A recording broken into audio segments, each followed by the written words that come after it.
Welcome to What's in a Game. On today's show, Jamal Murray made some shots, but can the Denver Nuggets get any stops? Let's discuss. Welcome back to What's in a Game. I'm Grace Jean here with my co-host Will Jones. How are you doing today, Will? Fresh off of a week. Well, it's good to be back. We've been gone for a while. I'm glad that we're back with a win. We were talking yesterday how we usually, when we come on to the show and pod, it's usually after a win and very few times after a loss. So it's kind of weird good luck in a way. I was actually wondering about this because we did our first episode of the season, of the regular season, on a Friday after the Nuggets had their season opener against the Warriors on a Thursday.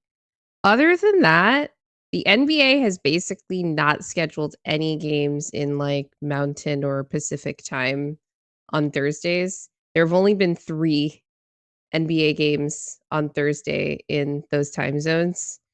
It was literally 2 Suns games and the season opener. So we were always doing the show on these days on Thursday. That is because the Nuggets aren't playing. At least they haven't played a West team, and when they play in the East, they're on a road trip right now. It's just kind of whatever. But yeah, our podcast is good luck, is what I'm trying to say. Yes. We don't plan to only pod after wins. I actually put out an announcement last week when we canceled last week's show for the holiday that we would be podding today. It's been a weird couple of weeks for sure, because the first game after our last podcast was against the Houston Rockets, and we're going to talk about that. And they came away with a very impressive victory despite some injuries that the team continues to sustain. And then it's been a rocky road since then, right? Would you agree? Yes. I mean, we had the great game from Jamal last night. Something to be happy about finally, because with Jamal's playing good, Nuggets fandom's going to be incredibly hopeful for the most part. But it had been rough for a little bit. So while, there's still questions with this team and will be for the rest of the regular season, and we will all debate whether defensive concerns and effort concerns are something to worry about right now. And, we're just kind of coasting till we get to the playoffs where hopefully we're healthy. That's up to you for your mindset. But it's still been frustrating to see us lose such bad games to the Mavs and other teams, but handled the Pacers at least.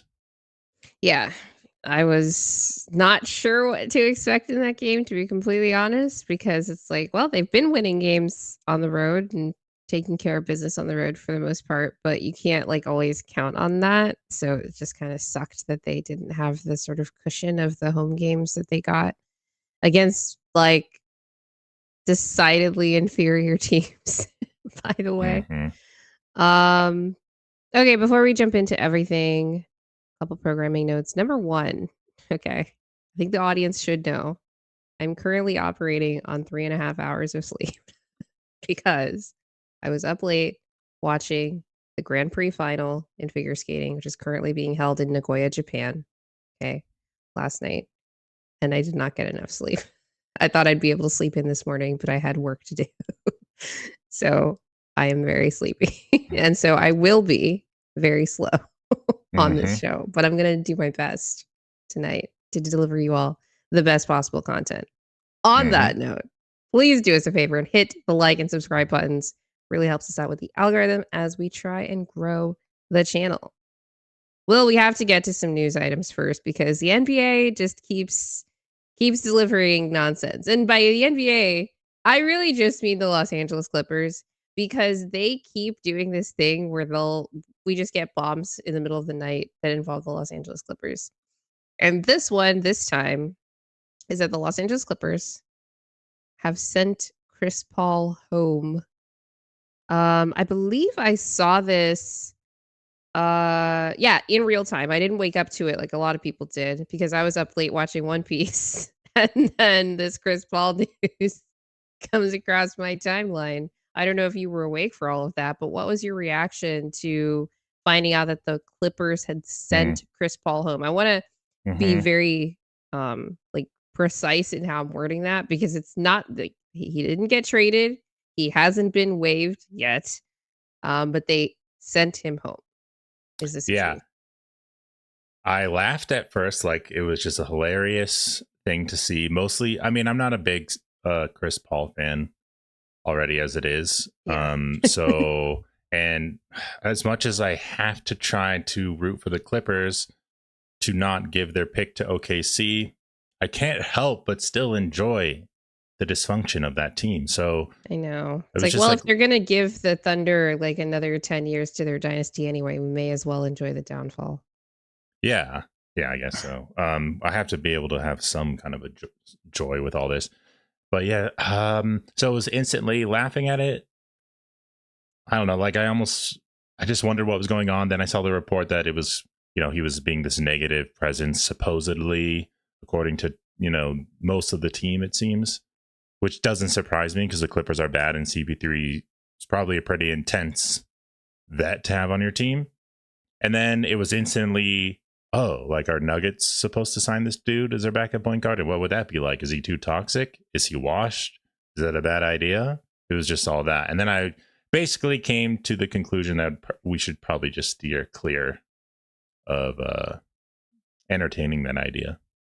The other thing that came out today, and it's not official because nothing official has been done. Like he has not been waived, he's not been traded, all this stuff. He's still technically on the Clippers roster. Uh by the way, like he gets this news in some middle of the night meeting while they're on an East Coast road trip. It's just like a shitty way to find out, you Mm-hmm. know? Um, and he didn't like to my knowledge, he didn't punch anybody. Draymond continues doing whatever the hell he wants in Golden State. That's a little bit of a different situation because he's still a positive on-court contributor to an extent, with the Warriors and all of that. And man, the every time we get one of these stories about like this team is like super discontent with XYZ, I think about all the stuff that Draymond just gets away with because they absolutely can't like they wouldn't survive defensively without him. Um and it's just yeah, what a special case. But there was something that came out today that Chris Paul does like maybe doesn't want to go anywhere else. And it kind of makes sense. Like he went to the Clippers because he wanted to retire in LA near his family, all this stuff. And not just that, he has a storied history with that franchise. If anybody has a storied history with the Clippers franchise, it's Chris Paul, right? Um, no doubt, like the most impactful, not just on the court, but generally on in terms of like the trajectory of the franchise player in Clippers history. Maybe like at least positively. Maybe you could say now it's Kawhi negatively, right? Mm-hmm. Um, but yeah, like he wanted to be in LA next, like near his family. I don't think that he wants to like go play basketball somewhere else either. Like he's retiring at the end of this year. I don't think that he really wants to go through that. Have to like move somewhere else. Like all like it just doesn't seem like it's worth it. It's just like, damn, they suck already. They couldn't like, just kind of trudge through it for another how many months are left until April? Because this team's not making the playoffs right now, right? 5 months. Maybe not. I'm not in that locker room. It's probably, you know, tough to, like you said, be a bad team that is getting the business from a 38-year-old franchise legend. Mm-hmm. Snoozer says, "Are the Pelicans the same franchise that used to be his Hornets, or is that the Charlotte Hornets?" I don't. When did the New Orleans Hornets become the Charlotte Hornets? Because I think it's the Charlotte Hornets that Yeah, I that think it's the drafted Chris same. Paul. I think it's the same franchise, but um, Right. Because the Pelicans are different. I was just right. I interpreted the question as more was he drafted yeah, by them when they were he in New was Orleans, drafted but by no, the it's New definitely when they Orleans were. Hornets. Okay. Yeah. What? So, Okay, so it was. but yeah, it's gonna be hard to change gears in the middle of the season and go to some other team. But it's like, do you really want this to be your last way out? Like, you don't even want to play a real game or anything? Like, you're just fine them deciding that you're It's retired a now? tough situation though. Like, I don't know, maybe he goes to the Lakers to play garbage time. Oh, God. Yeah, he's never played with LeBron. Yeah. And they're buddies Weird. Weird. from the banana boat. He's a banana boat buddy, right?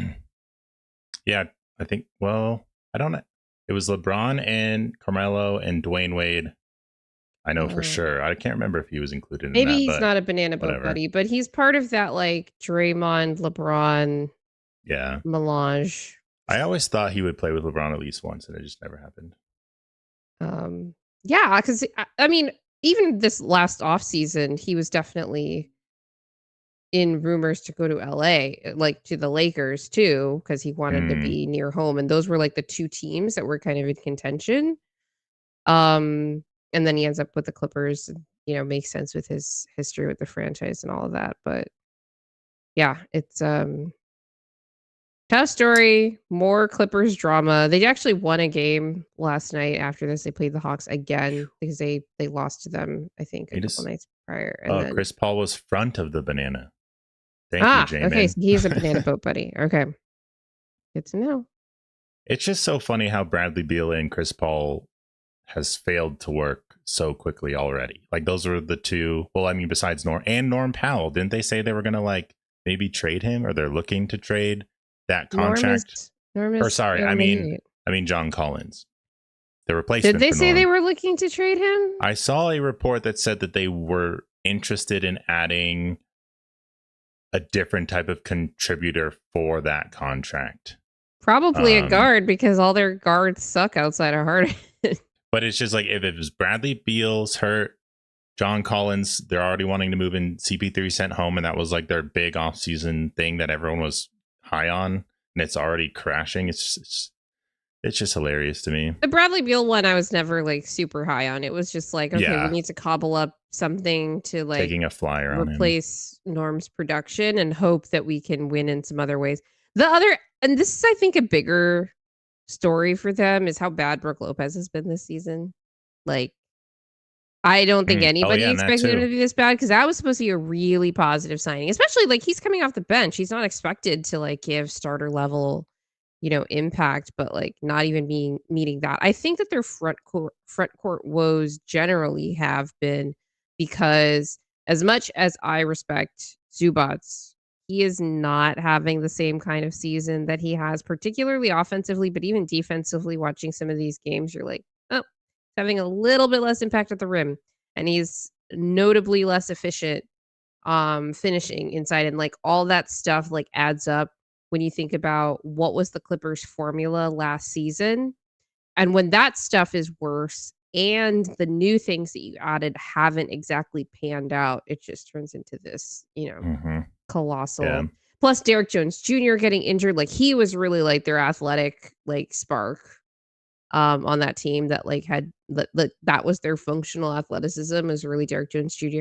And that's where I would say it's kind of surprising to me that they'd want to trade John Collins right now. Maybe not, because like they're bad and like he's an expiring contract, so he's like the thing that could get them something. But like he's supposed to be the other, like, we added an additional like athletic piece just so we have a little bit more like punch in the front court. He's mostly been like okay when I watch them play. I haven't watched them play a ton this season, to be fair. So I don't think like John Collins is like the problem, but it's like none of these guys have been like the solution. And yeah, so it's been a rough go for them. And a rough go for our guy AG. Yeah, let's go. Yeah, last news item here, and this is something that we were a little bit late to because it literally happened the day after our last show. Aware of this for sure. AG is out for at least 4 to 6 weeks. He's supposed to be reevaluated, and now it's going to be reevaluated in. Let me just look at the calendar right here. because he went down during the Houston game, and it was the next day, I believe, that the team announced that he would be reevaluated in 4 to 6 weeks. And it was weird because it was like we were getting reports they were like seeking multiple opinions, and it's like I always seek multiple opinions when I love the first thing I hear, right? So I thought the news would be really like worse than it was, which was a um grade 2 hamstring strain. But that was now as of tomorrow, that'll be 2 weeks ago. So AG will be reevaluated in just over 2 to 4 weeks potentially. I hope he's out like 6 to 8 weeks, just straight up. Like we did this whole AG in and out of the lineup with the calf strain last season and never got to fully heal because he had to keep going out of the lineup with like tightness and like injury management, like all this stuff. Right. And he was already doing hamstring injury management, like games off and being questionable, not games off, just one game off, really. He'd played every game up until that point except the first Pacers game. Um, and, still gets hurt. And he was questionable in that game with hamstring tightness. Like, so I was like, Yeah, okay, like he rested the hamstring, then came back and hurt it. He has in a the first lot quarter of too, like yeah, he has a lot of lower body like soft tissue injuries. that have built up. And it's just like last season and this season, really. Other than that, Yeah, like he mostly been fine on Denver anyway. As far like yeah, I can't remember. There was I actually did see like this timeline of his injuries, and I don't like remember right off the top of my head, but it was more frequent than I even thought. he had like a shoulder thing from the Christmas Day dunk during the title year. Like that was a thing. I'm trying to Yeah, remember. shoulder. There was something in 23-24 that kept him out for like a month. And was it the dog bite? Let's see. He had. Or was there something before the dog bite? I feel I like can't remember. honestly, he's had hamstring issues since 2020. Like Oh, that's every not good. season has some kind of. Although the season we won the championship, he didn't. He just had some foot strains and calf strains. Oh, he did? And then the season after that had calf strains, and then in the regular season, and then hamstrings in the playoffs. I just don't understand why they aren't more cautious with him. Like did this whole like hamstring injury management thing where he was like missing games in the preseason, but he didn't miss any games except the Pacers game once the season started. Goes into the Yeah. Houston game, questionable with hamstring tightness. And I'm just kind of like, okay, I don't know what we're doing here, because if AG's injured, like nothing matters for the playoffs. And now we're learning that like he's really, really, really important to the team in the regular season, but way more important to the playoff picture. Like they can cobble together some stuff to get through the regular season. But if he's not gonna be 100%, none of it matters in the playoffs. And not even just 100%, like able to be on the floor, right? Because we've seen such a dramatic, like AG was having a good season, but I wouldn't say he was like, oh my God, all world defender. But just Yeah. having him on the floor makes such a big difference for this team defensively because the drop off is so steep. Like that's how important he is to this team, to this roster, right? Um, and so I just kind of am like confused at the way that he's been managed, you know? Mm-hmm. I'm not With a sports doctor. I wanted to be once upon a time. Then I realized pre-med was hell. yeah. So, it's easy for me to just kind of complain from the microphone and all that, but it's just kind of like we're doing like it's kind of the same stuff over and over again with this team, and it's really like annoying. Like I don't and obviously we don't know anything, but it's like, yeah, if you're gonna be opaque about it, then I'm gonna complain based on the things I'm seeing in front of me. Didn't AG have a quote like at media day or close to that, where they asked him about his off season, and he said he was focusing on durability and just trying to stay healthy in his body. That was like his emphasis of the off I mean, season. sure, but Yeah, but it's really hard to prevent hamstring like injuries. soft tissue stuff happens, but you don't want it to linger because you don't let it fully heal. And that's what happened last season. Like straight up. That's Yeah, what happened last season with the calf. And then obviously the thing in the playoffs, like uh uh like that just happens in the middle of the playoffs with the hamstring. But the calf was still an issue in the playoffs too.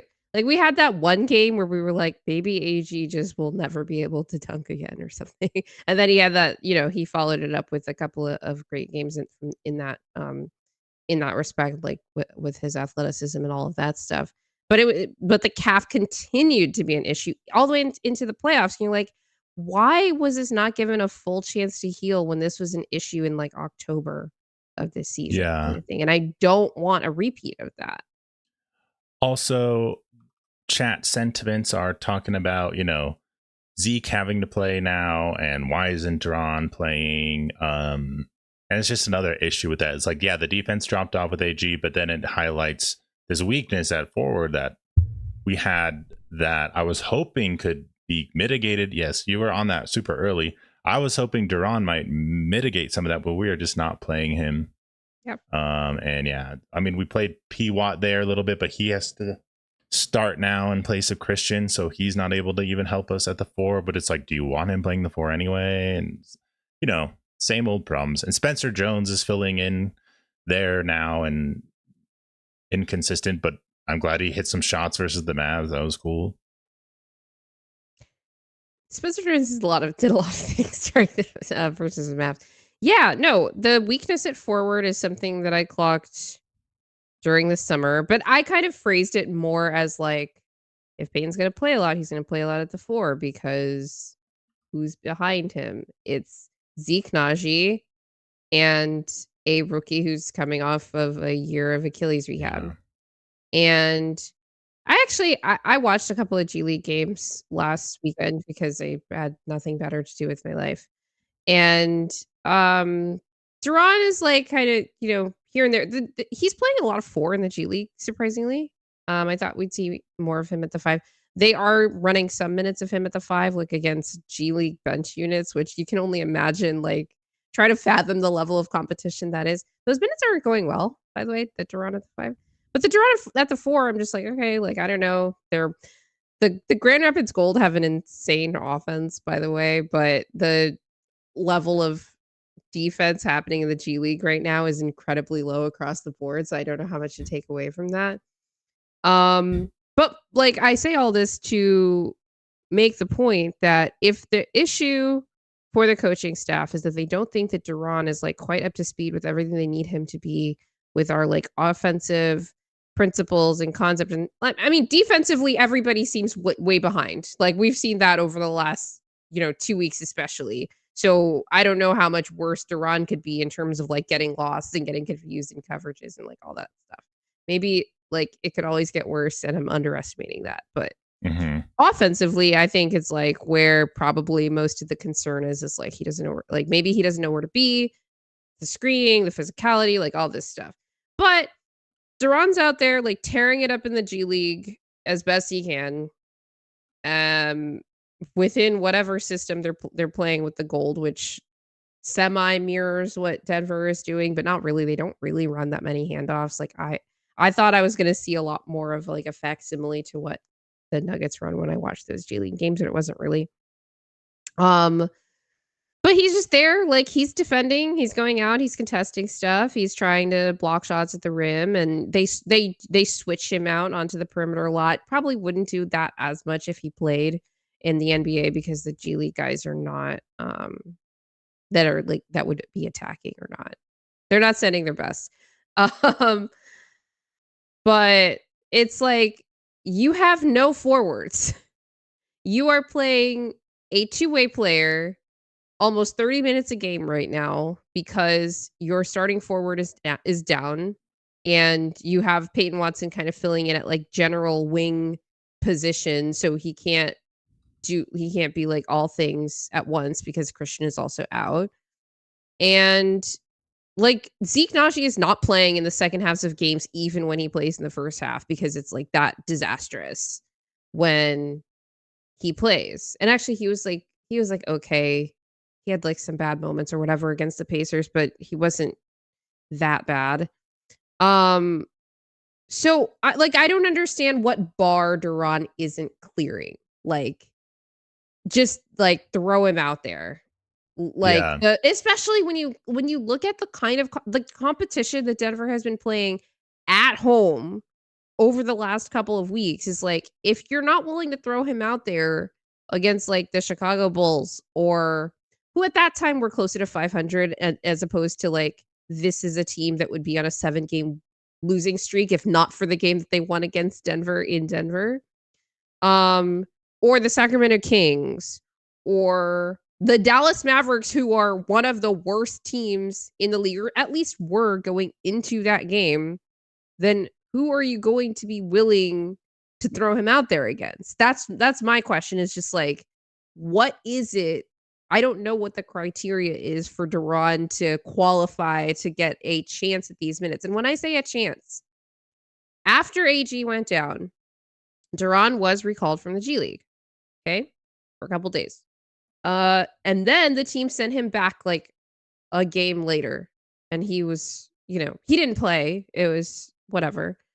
But it's kind of like, really, like, you should probably just keep him around in case somebody else gets injured, because you have Aaron Gordon out for an extended period of time, or you want to you should keep him around in case you're like, we absolutely cannot play Zeke Naji at all this game, which is like distinctly within the realm of possibilities over the next few weeks. And we just need another like big body to be able to throw out there for a few minutes. And that's not even something that they're willing to consider. Even if Duran's not going to play, like the possibility of him playing is not there, because they're like, okay, go back to Grand Rapids. Right. It's just, I don't understand. Right. The bar to me seems to be lower than it is for the coaching staff for him to be like seriously considered to play NBA minutes. Yeah, I don't know what the bar is either, and I don't know what the staff is seeing that we maybe aren't seeing, but So I hope Gaiman it doesn't says mean maybe Duran was that bad in training camp, and that is very possible. Well, why don't you tell the people what you heard about Zeke Naji oh, from the players themselves at a very special fan event that you went to? yes, well, I was invited by a friend of the show and friend of the chat to bowling with the Nuggets, and they interviewed Pwat and Julian Strawther, Spencer Jones, and Hunter Tyson. One of the questions they asked was like, who, because they had that like stretch of games off where they actually were able to practice, and they had just practiced right before that event. And Vic Lombardi asked them who was like intense at practice and who was like really, who was who was impressing them, and they said Zeke. So Zeke's got to be trying hard somewhere, I guess. Hey, Zeke tries hard on the court. It's never been about his effort. It's about everything else that flows downstream of it. Yeah. Dahlia says there's Oops, sorry. There's nothing they can do about Zeke, otherwise they would have done it already. IMO. Yeah, I know. Like, we know. I want to ask you a question about this, but before Mhm. that, Sheesh Main said the Bucks traded Giannis for us. So now The we're a Bucks are Bucks trading us for podcast. Grace and Will and 4 first-round picks. Oh my gosh. Oh my gosh, Will, we have to cover a rebuilding team. Yes. Oh yeah. Once the honest trade happens, we'll definitely We talk don't about the that. Denver But doesn't have 4 first-round picks to be giving up to try to salary dump us to yeah. Milwaukee. But just real quickly before We we get make on too little to salary to be dumb. yeah, before we get into like the games and some stuff, Ryan was talking on Mile High Sports about, with the possibility of Jamal being out, maybe Cam needs to start initiating some pick and roll and like on ball stuff with Jokic more. But obviously, Jamal came back. He didn't miss any games, and he just had Yeah, that he crazy had game. the ankle sprain. He had to leave the Mavs game early. What's in But a buck? what's in a buck? Sorry, but continue on your point. And like with this stretch of injuries with no AG, it's like how important is, you know, experimenting with Duran, getting him some reps versus like really needing to lock down in this stretch and like trying to squeeze out wins versus, you know, playing a little bit looser and putting guys in spots that you're not totally confident about just to get them experience.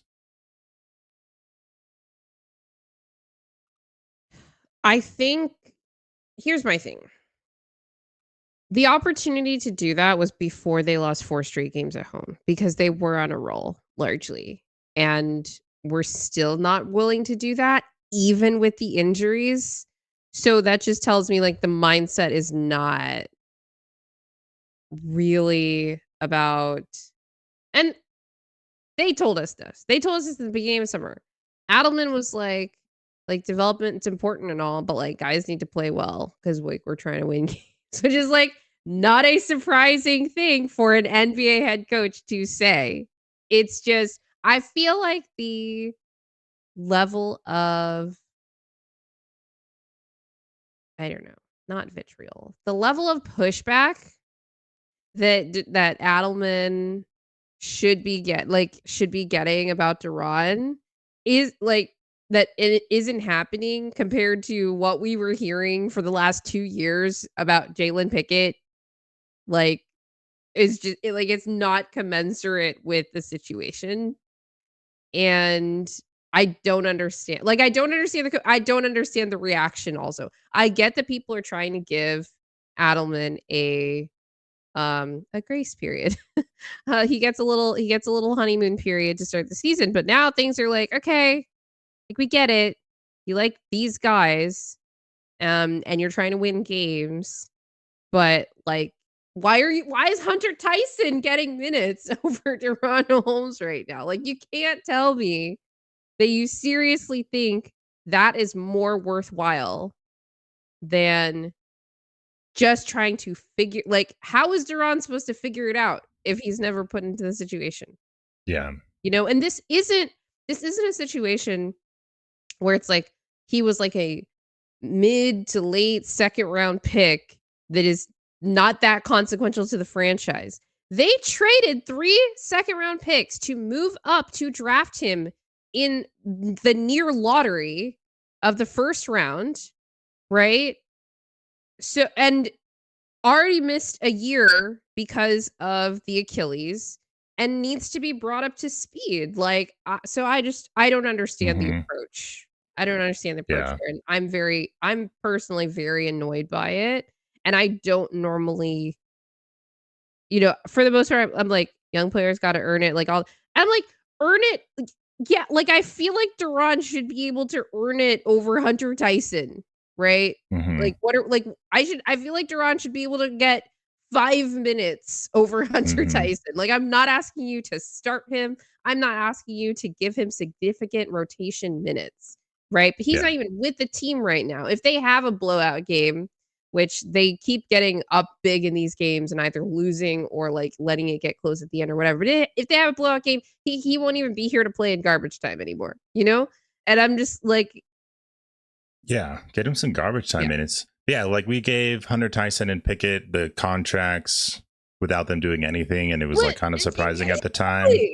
And we, like Shishmain said in the chat, and I said this to Ryan Blackburn on Twitter too, because he was talking about how Durant's just going to be a red shirt for the Nuggets. And because, he's coming out the injury. And I'm like, yeah, I guess that makes sense. But like we traded a lot to get Durant. Like we traded up to get him. It was like our big move. Obviously, he went down with the Achilles. No one could have foreseen that. But yeah, just it's sucks to see. Also, just real quick, let's just cover this and then we'll move on. But lots of mourning about Colin Gillespie in the chat and how he's no longer a Nugget. Mhm. Sammy Enfer is losing sleep over it. He's torching the league. A TJ McConnell who shoots threes like Steph Curry. Yeah. It's true. Pesky Gillespie, he's out there. And you know who knows the name Pesky Gillespie? My fiance, who is like a much more casual observer of basketball than me, but he recognizes Colin Gillespie as Pesky Gillespie and like cheers it on. It's like, who's that? And I'm like, oh, it's Colin. He's like, Pesky. Hey. And I'm like, yeah, why did we choose Pickett over Colin? Because Calvin Booth drafted Jalen Pickett from his alma mater and wanted to keep him. That's it. Yeah. There's no, and like specifically, it was because like Colin might have stayed on a 2-way if Malone hadn't played him. But like, what do you want them to do? The Suns got Ryan Dunn and we got Holmes. That's right. And Ryan Dunn is currently playing right now. Ryan Dunn also didn't tear his Achilles, a year ago, to be fair. But it's just like, I don't know what we're doing right now with this whole power forward situation. It just seems very strained for not no reason. It's a tough position. Like, you're not going to replace everything AG does, but like put in a player who has the ability to like contribute something, Anyway, let's get into these games. Let's talk about how this team's actually been playing on the court, because like really depending on the day, Daniel Lynch says Duran is a bust. That much appears obvious. Tyson is a bust. I don't think that appears obvious at all. I don't think that is obvious at all. Maybe it's obvious that the Nuggets organization thinks he's a bust. I don't know. That's what I'm hoping it isn't a case of. Okay. But hopefully not. And Strawther's back Julian injury. That's the other thing we haven't talked about. Julian Strawther is out like indefinitely with lower back stuff, like nondescript lower back injury stuff. He did hurt his back. I remember in like the last game that he played in, which I don't remember it's been so long. And apparently this is like a recurring thing that they're trying to manage, but they have he's not participating in any basketball activities right now. Like, he's not coming along. So I don't know how, like, this must be pretty serious. If he's just not able to do, not just non-contact, like he is not participating in basketball activities right now as per the team. Dahlia, we'll get to deadline moves at a later date. The short answer is no. Like, they can, but they probably won't, because it's a very limited set of options in front of them. All right, let's get to these games. I want to quickly run through the last couple of games since our last show, and then talk about the last two specifically, because I think they're pretty indicative of where this team is at on both ends of the floor. At the Rockets. So this is the game where AG goes down in the first quarter. Nuggets team to take home the W, 112-109. It feels like a literal lifetime ago. I actually didn't get to watch this game live because I was watching Wicked. I went to go watch the Wicked sequel, part 2, whatever. And the timeline was blowing up, so I knew the outcome ahead of time, and went to watch the game, and I was pretty surprised at how close it got at the end. Like, I was surprised that the Nuggets won a close game, frankly, because I think that's the only clutch game that they've won this season. I will say that I think they won that game with defense pretty unquestionably. Like, this was not a high scoring affair for either team. It was also really slow. Like, I think it was 96 possessions. And Denver has been pretty much breaking over 102 every game this season. So this was very like slow, methodical game. And I couldn't tell you who was the team that's attributed to the most. It's probably like a combination of Denver finally being able to slow things down. Houston's not really like a big transition offense team, which is pretty surprising given their personnel. And both teams went to their double big looks throughout the game. So you have like 4 really slow dudes on the court at the same time. And so you're probably not playing like crazy fast. Man, remember when we beat the Rockets and it was like, wow, look at the Nuggets. That You was the know? last game anybody outside of Denver, like Denver fandom, I should say, paid attention to the Nuggets, by the way, so they have no idea how like annoying the team has been since. Thank Yeah. goodness. Just because of the caliber of other teams that they've faced I guess since. it's because we took a break from podcasting. Yeah, that's gotta be it. That's gotta be Yeah. it. But there were some great defensive plays in that game. Jamal had a late block on KD. He had a late steal on like a Şengün 4-on-3 where like Amin Thompson was gonna have an opportunity to get like a lob dunk. Um, it was a really good defensive game from Denver, I would say, throughout. The main thing is, and this is not surprising, the offensive rebounding for the Houston Rockets. During stretches when they couldn't get offensive rebounds, that team was not scoring. And so I do have a question for you, Will, and that is how fraudulent is Houston's offense when nobody can actually stop them from getting these offensive rebounds, like for a whole game?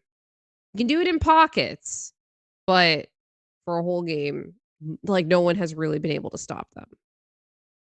Well, wouldn't they be more fraudulent if you could stop them from getting?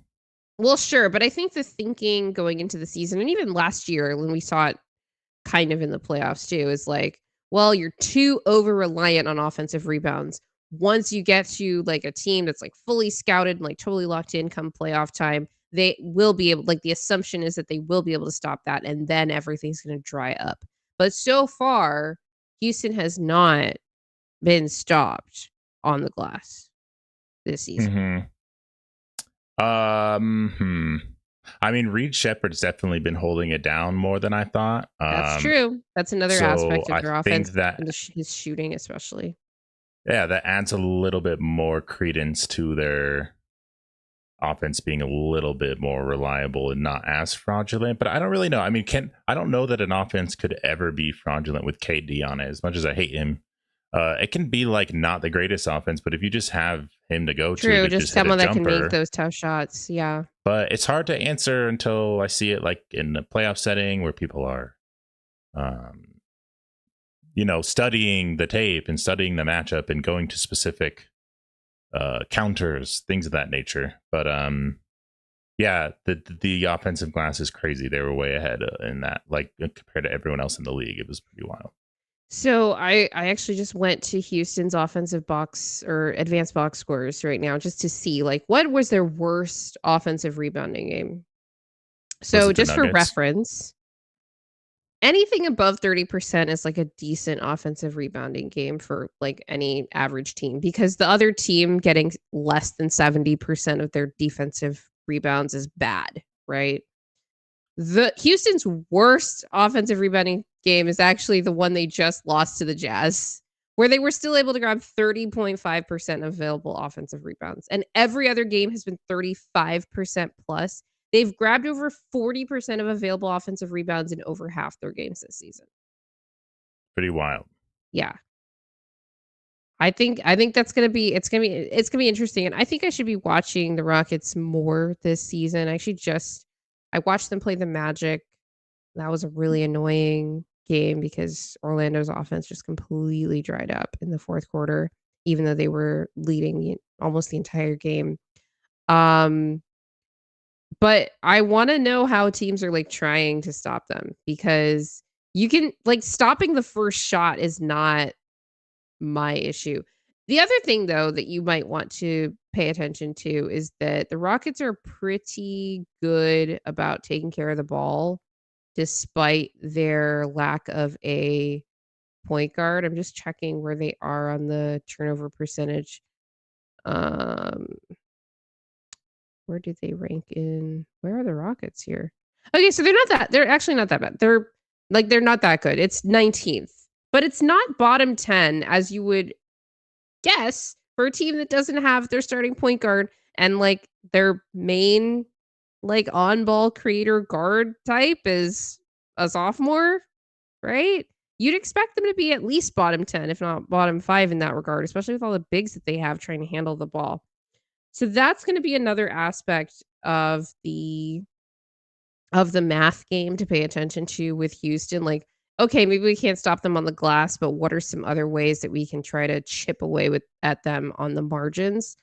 And the Utah Jazz were able to figure that out by just kind of like, okay, we can't totally push down the offensive rebounding, but we can make them look mortal on the offensive glass, you know? The other thing with Denver, I will say I want to give them credit for in that game. They were crashing the offensive glass really hard. So they're like, okay, we can't stop you on that end. But as good of an offensive rebounder that Steven Adams is, he's not like an amazing defensive rebounder. He's just kind of good, right? And so Denver was able to attack in that way, and that's another thing I think maybe teams are going to start doing more is being like, we can't suppress your number on this important margin. So we're going to try to get closer to you and just kind of like mitigate that difference. Anyway, I won't talk about all the other games in as much depth as I did the Rockets game, but I thought that those were some really important takeaways from that matchup. And this is a potential I'm curious to see matchup. how they look when these teams play again. Yeah, because otherwise we've been playing teams that don't look, threatening and in terms of that aren't threatening contention. Except to us at home. Yeah, if we're playing them at home. Yeah, I thought we might have like that amazing home court advantage we had when we won the title that season, and other seasons as well. And it looked like it maybe at the beginning, but it's quickly fallen off. I don't know if they can get it back or not. That would require playing some defense. Apparently so. They just think the altitude's going to play defense for them. I don't know. Yeah, that's what it seems like, to be honest. But like they'll tire out, right? Nope. So. Next game here versus the Kings at home. Nuggets take the L, 123-128. This was another no defense game against the Kings, and I've been saying this every time they played the Kings this season. Like, defense was optional here, but because the Kings kept missing their open shots, Denver, took home the win, but not in this game. Russ actually wasn't making his threes, but like everybody else was. Dennis Schroeder finally had a good scoring game against Denver in this one, whereas he'd been struggling not just with us, but like throughout the season. But Russ had some really good passes and like late like offensive rebounds again. He's a really good rebounder, that Russell Westbrook. Late in that game, and it was just kind of ugh. I was like, okay, ew, especially because they had just lost to the Bulls at home. I was like, okay, that was a bad loss, but I'm annoyed. Next night, I think this was a back-to-back against the Grizzlies. No jaw. Edey goes down before halftime. Nuggets basically lead this game wire to wire. The Grizzlies had no idea what to do with the zone until the second half, where they were like, oh, we just have to make 50% of our threes, which is what they did to try to like chip away and like try to come back late, and it was too late at that point. And Denver, I thought, like, they mostly handled business in that game. It wasn't like their best offensive game ever, but it was like, it's the Grizzlies, like whatever. I was like, okay, whatever. Like, they took home an L took home a W on a 1-game road trip. Let's go home and try to win this game against the Spurs to make the NBA Cup. Right? The knockout rounds. Oh, yeah. That was for the NBA Cup. I forgot that. So they play the Spurs at home, and they take home the L. Well, they led by 18 in this game. I had a Spurs fan in my mentions saying that the Nuggets are just too good, and it's okay that they lose this one, and it was just good to get like developmental reps for certain guys or whatever. And I responded like, there's still a lot of game left. And the Nuggets didn't realize that was the case, because I do think that the Spurs, of all the teams in the West, let me think about all the good teams in the Western Conference right now. I think the Spurs are maybe their toughest matchup, like defensively, for like Denver's defense, because of how many quick perimeter initiators. And these aren't like small, quick guards. These are like quick wings, that have guard skills, like a Devin Vassell, or although he's not really that quick. Like his game, and he's the one that really like lit us on fire in that game, was like he was just making every pull up and catch and shoot jump shot. He doesn't actually get that much separation. Wild. But Dylan Harper, really, really tough. We actually did a good job on De'Aaron Fox in that game. Like, I think Fox was like 6 of 19 or something from the field. But Harper and Vassell just completely picked up the slack on that end, not just with the scoring, but with their playmaking.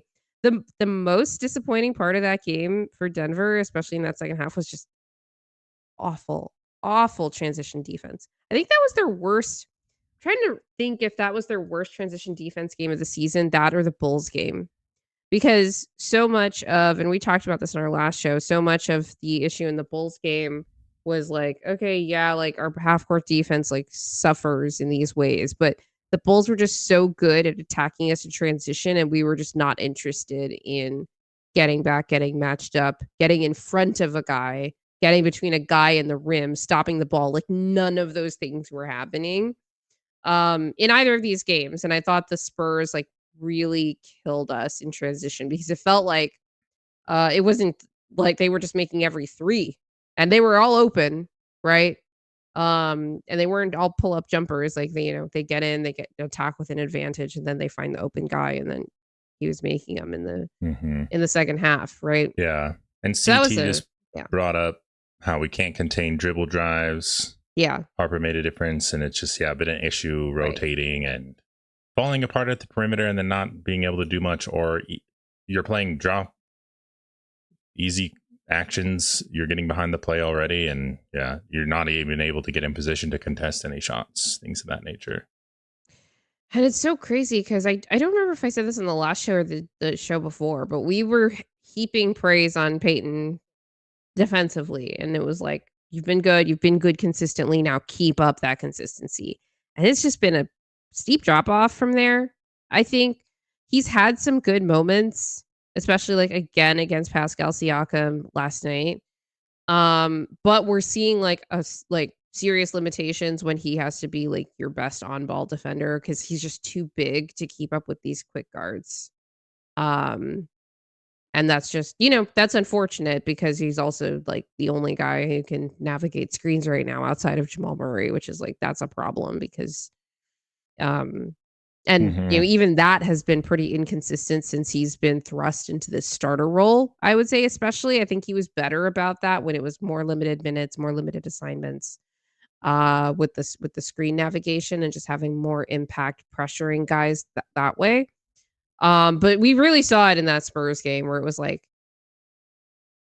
outside of I will give Peyton credit for his reps on Fox. I thought the whole team did a pretty good job when they were guarding. I feel like we just play Fox so many times that like the tendencies are a little bit better known. I think Jamal in particular is pretty good at the point of attack against De'Aaron Fox and that kind of thing. But everybody else, like on the Spurs, I would say we're just like, oh, we're just gonna Keldon Johnson killed us, he's gonna have a case for 6th man of the year. Yeah, I mean, this question from Sheesh Main, do you think it's the scheme that Adelman and Dudley are running? I mean, I think some of it is going to more zone in general than we've had in most season. I mean, a lot of teams are doing that, and you're going through some growing pains, and sometimes teams have the personnel to exploit it a lot easier, like you were saying, quick guards, good shooting, good penetrating types of guards that are quick. And then like defensive effort. Like I thought Pwat would be better navigating screens for sure. It's like different when you're doing it at just, with starter minutes, facing starters more, and like it's just different, right? And this is like what I'm talking about when I say like it's always been about consistency for Peyton Watson, right? We've seen the ceiling. We know he's capable of these things in flashes and even for stretches. But like, can you keep it up? And this is where I will say you can give a bit of grace to, not me, To Christian Brown for struggling is maybe not as mightily as he did last season and even starting this season. Uh, you know, as a starter, but it's like, okay, yeah, that's a different ball game, you know? And I think these are the types of things that make me more appreciative of the guys that like do this day in, day out as starter, like all defense caliber defenders. Like that shit's hard. Okay. And it's really hard to keep up, especially with the level of talent that there is in the league. But like this is what to me, it's not even just about Denver's ceiling depending on Peyton, like, reaching this, but, like, Peyton's ceiling, I think, is, like, very dependent on him hitting a different level defensively, and that level is, like, consistently doing all the little things on defense, and that includes even if you get hit on a screen, 'cause, there are so many instances where I see it, and he doesn't communicate the switch, because sometimes he'll get screened to, like, get Jamal onto him or whatever, and it's just like, okay, like, getting screened happens, but, like, you can't give up on the play by not communicating, et cetera, et cetera. It's, yeah, it's really tough. But yeah, the Spurs game, I would say was more it wasn't about the screening or any as much. It was more about the dribble penetration and the transition, like just transition. Honestly, they just completely lost it in that game, and it was really disappointing. That's how you lose a game where you score 136 points, where you had an 18-point lead in the third quarter. You know, and the next night, they play the Phoenix Suns in Phoenix, and they take home the win 130 to 112. I will say this game, the defense was a little bit better, but Phoenix, like, didn't have it offensively that night. They were also on a back-to-back. This was a back-to-back for Denver as well. It was right after this first game. Because both teams had played in cup games the night before. And then Denver just decided to shoot 60% from 3 as a team, and it was like, well, you know, you're not like, the Suns are gonna win that game, you know? It just, it happens. Sometimes the Denver Nuggets catch absolute fire. I will say a couple nights later, the same Phoenix Suns team beat the Lakers team that was ahead of Denver in the standings, is ahead of Denver in the standings as of right now because of some tiebreaker rules probably, but they're basically had, like, you know, neck and neck in the standings there. And they've been a pretty good defense this season, the Suns have. And so maybe in retrospect, it was kind of impressive that Denver not beat the Suns because they're not like a great team, but their offense was humming against a team that has been pretty good defensively. You know, given their personnel. Right now, the Suns are an average defense. They're ahead of Denver for sure right now defensively, which is disgusting because I've heard people be like, "Well, Denver doesn't have enough athletes," and I'm like, to do things like force turnovers and whatever, and I'm like, the Suns force more turnovers than we do. It's like, okay, yeah, they have Ryan Dunn, we have Payne Watson, like we have guys that can do this. They just don't, right? Um Yeah, how did you so I wanna take a breath here before we get to the 2 games where we're gonna really, like, dive deep. It's annoying that they keep losing these home games to okay, the Spurs game is like, okay, whatever, like, the Spurs have actually been playing pretty well. They were without Wemby in this game, but they've been playing well even without him. They just took home another win, a clutch game against Orlando last night. They were, like, 7-2 without Wemby this season. Forgive that. But Bulls, Kings, and then the Mavs, who have been playing better the last couple of games, and we're gonna talk about that too. But you're at home and you are the better team. So why haven't they been able to take care of business? So you can instantly go right to the injuries if you want, which is definitely a factor. No AG, he brings so much to the table on both ends, even if he's, like you said, is he this lockdown perimeter defender of using his athleticism he used to once have? Not as much, but he still impacts a lot because of his size and physicality. And smart. Just like Yeah, knows where to and be. yeah, ball IQ. And then no CB. And I'm kind of like, I know you. I don't know, not to like put you on the spot, but you haven't been necessarily impressed about CB's defense.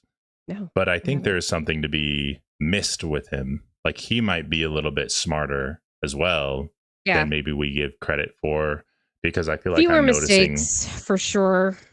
Yeah. Um, So I think yeah, it's effort too. Like I think it's just like not really trying and maybe playing some schemes that aren't ideal, and then not like poor closeouts, um, poor rotations, or just getting into rotations because you have to.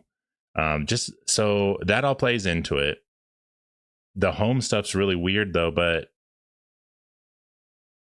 yeah, Dan Lynch brought up earlier the idea of having the single home game thing, where it's like you're on the road, then you come back super late, you don't even get time to settle in, and then on the road again, back home, then going out to Indiana. It's like there's a weird back and forth. We haven't had a home stand, so maybe we'll stabilize once we get a consistent slate of games at home.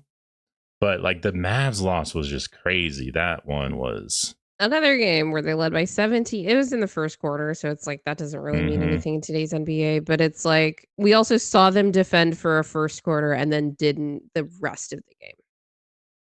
Yeah. Until the clutch where they got like 4 consecutive stops in a row, but, Jamal went out and the offense just completely dried up. So it was like, well, okay, that happens, but you gave yourself no margin for error because of how you played the first or the previous, like, 2.5 quarters before that.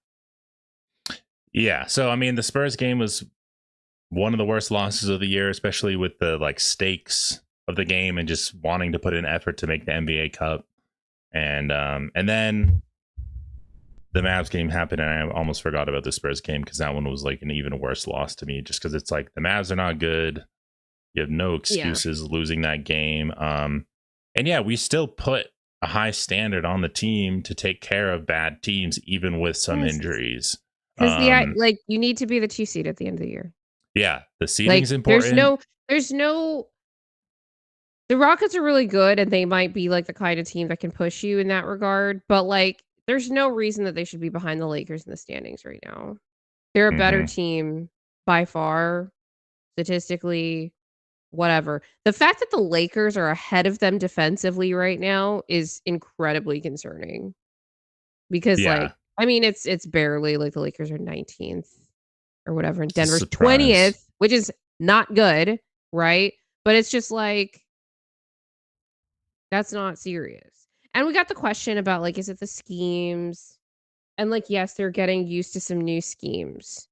But every game, there are several possessions where it's like, okay, sometimes you're giving up a shot that you just have to live with and the guy makes it. But there are several other possessions where it's like nobody boxed out. Nobody got back in transition. Transition defense legitimately has been the biggest drop off since AG went out. And I don't even know why, because it's not like he was the reason the transition defense was good to start the season. Right? There was always gonna be some regression with the transition defense because, like, teams were shooting poorly from 3, but my issue with the transition like, it's just eye test. I'm like, guys are not getting back like they used to, and other teams are just getting layups or they're, uh, creating advantage situations the other way. Um in a way that was not happening at the beginning of the season, and that is an effort thing. That is something that they can control with their current personnel and just aren't. Yeah.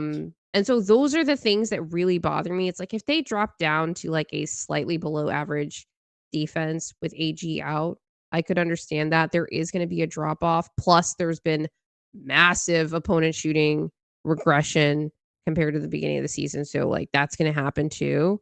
But the factors that are in their control that are on the decline, continuing to decline is pretty unacceptable to me. Hmm. I get you're tired and like whatever, but like they're tired and Spencer Jones is playing 30 minutes a game. So like it's not like these guys are playing more minutes. Maybe like Yoke and Jamal are having to do a bit more offensively than they were particularly when AG was um was in the lineup, but it's like you got to do better and you got to get the other guys to do better too. Like that's what it means to Hmm. have good leadership. The clutch Yeah. defense, like That's a whole show in itself. I'm not even gonna touch that right now because it's, like, a whole thing with the half court defense has not been good, and that is, like, scheme, execution, all that stuff. That's not really effort, it's more scheme execution and, that kinda thing for the most part. Such a small sample size too, but it has been a consistent issue. I think the our 4th quarters generally have not been good, across the board, even in these games where we win. Yeah, the Even when we win Mavs one. comfortably, like, the other teams always get to go on, like, a pretty uncomfortable run against us because we just completely Mhm. let the foot off the gas. Yeah, the Mavs Um, one was bad, but that yeah. quarter Jamal went out, so that's a part of it.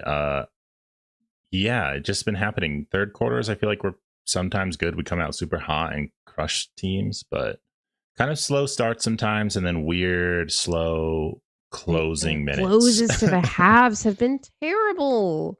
Yeah. That's, like I think that's a combination of, like, blame the players and also the rotations are kinda weird because sometimes Adelman doesn't bring the starters back Mhm. until 4 minutes in the Yeah. half, and I'm like, Yeah. J.K. Walrus even says against the Pacers, like there was a little stretch where it wasn't great, and then Jamal had that was his crazy like I will say shot that we're gonna making. talk about it with the Pacers game. That was like a TJ McConnell run. That was like TJ McConnell showed you all the reasons I've wanted him to be a Nugget for years. Oh. Um, there were, like, some preventable things, like, especially transition or whatever, but we know how the Pacers like to play it, especially with TJ McConnell on the floor. Um Hmm. But for the most part, I thought they did a pretty they only allowed only 76 points through 3 quarters. I don't think they'd done that all season to a team, like, hold them under 80 Yeah. points. Except the Pelicans game, because that was, like, the first Pelicans game. Um, that was the only Munder of the season, I believe, too. Mm. Well, let's get Um, into this yeah, Pacers let's get game. into the last 2 games here. Alright, so 4th home loss in a row against the Mavs. Nuggets take the L 121 to 131. Cam sucked in this game, and it wasn't just him not making shots and he wasn't making shots. He was really sloppy with the ball. Um, several like bad pass turnovers like into traffic. Not several, but multiple. Um, he on the last this was the first Denver's first double digit loss of the season. And they had an opportunity to potentially, like, make that not a double-digit loss at the end, which it wouldn't have mattered, to anybody except net rating, fan club, uh, over here. But he bobbled the ball again, like, doesn't know how to control an outlet pass from Jokic and bobbles it completely out of bounds, and it's just, okay, whatever. Um, Mavs completely lit them on fire in this game. Especially again in transition, like the transition defense in this game was really bad. I would say the 3 worst transition defense games of the season were the Mavs, the Spurs, and the Bulls games. 3 of the 4 home losses. The other one was the Kings, and I can't remember the transition defense in that game. It was so long ago. Um, but the other thing about this game, and we're gonna talk about Ryan Nembhard when we get to the film breakdown because I want to compare some of what we did defensively against the Mavs versus the Pacers. But the other thing that the Mavs had against us was AD just made like all his jump shots in this game. He missed a couple early and then was just like, nope, I'm gonna make all of them. And I was really annoyed that like they were open and like all of this stuff. And I think that honestly, in this stage of AD's career, he's really bad at finishing at the rim. I haven't looked at the numbers, but especially against us, whether it was Jokic or Jonas, he was not finishing at the rim. He was just kind of throwing his body in there trying to get a call, and like we were hightailing it the other way. That is the story against Anthony Davis in like any game, right?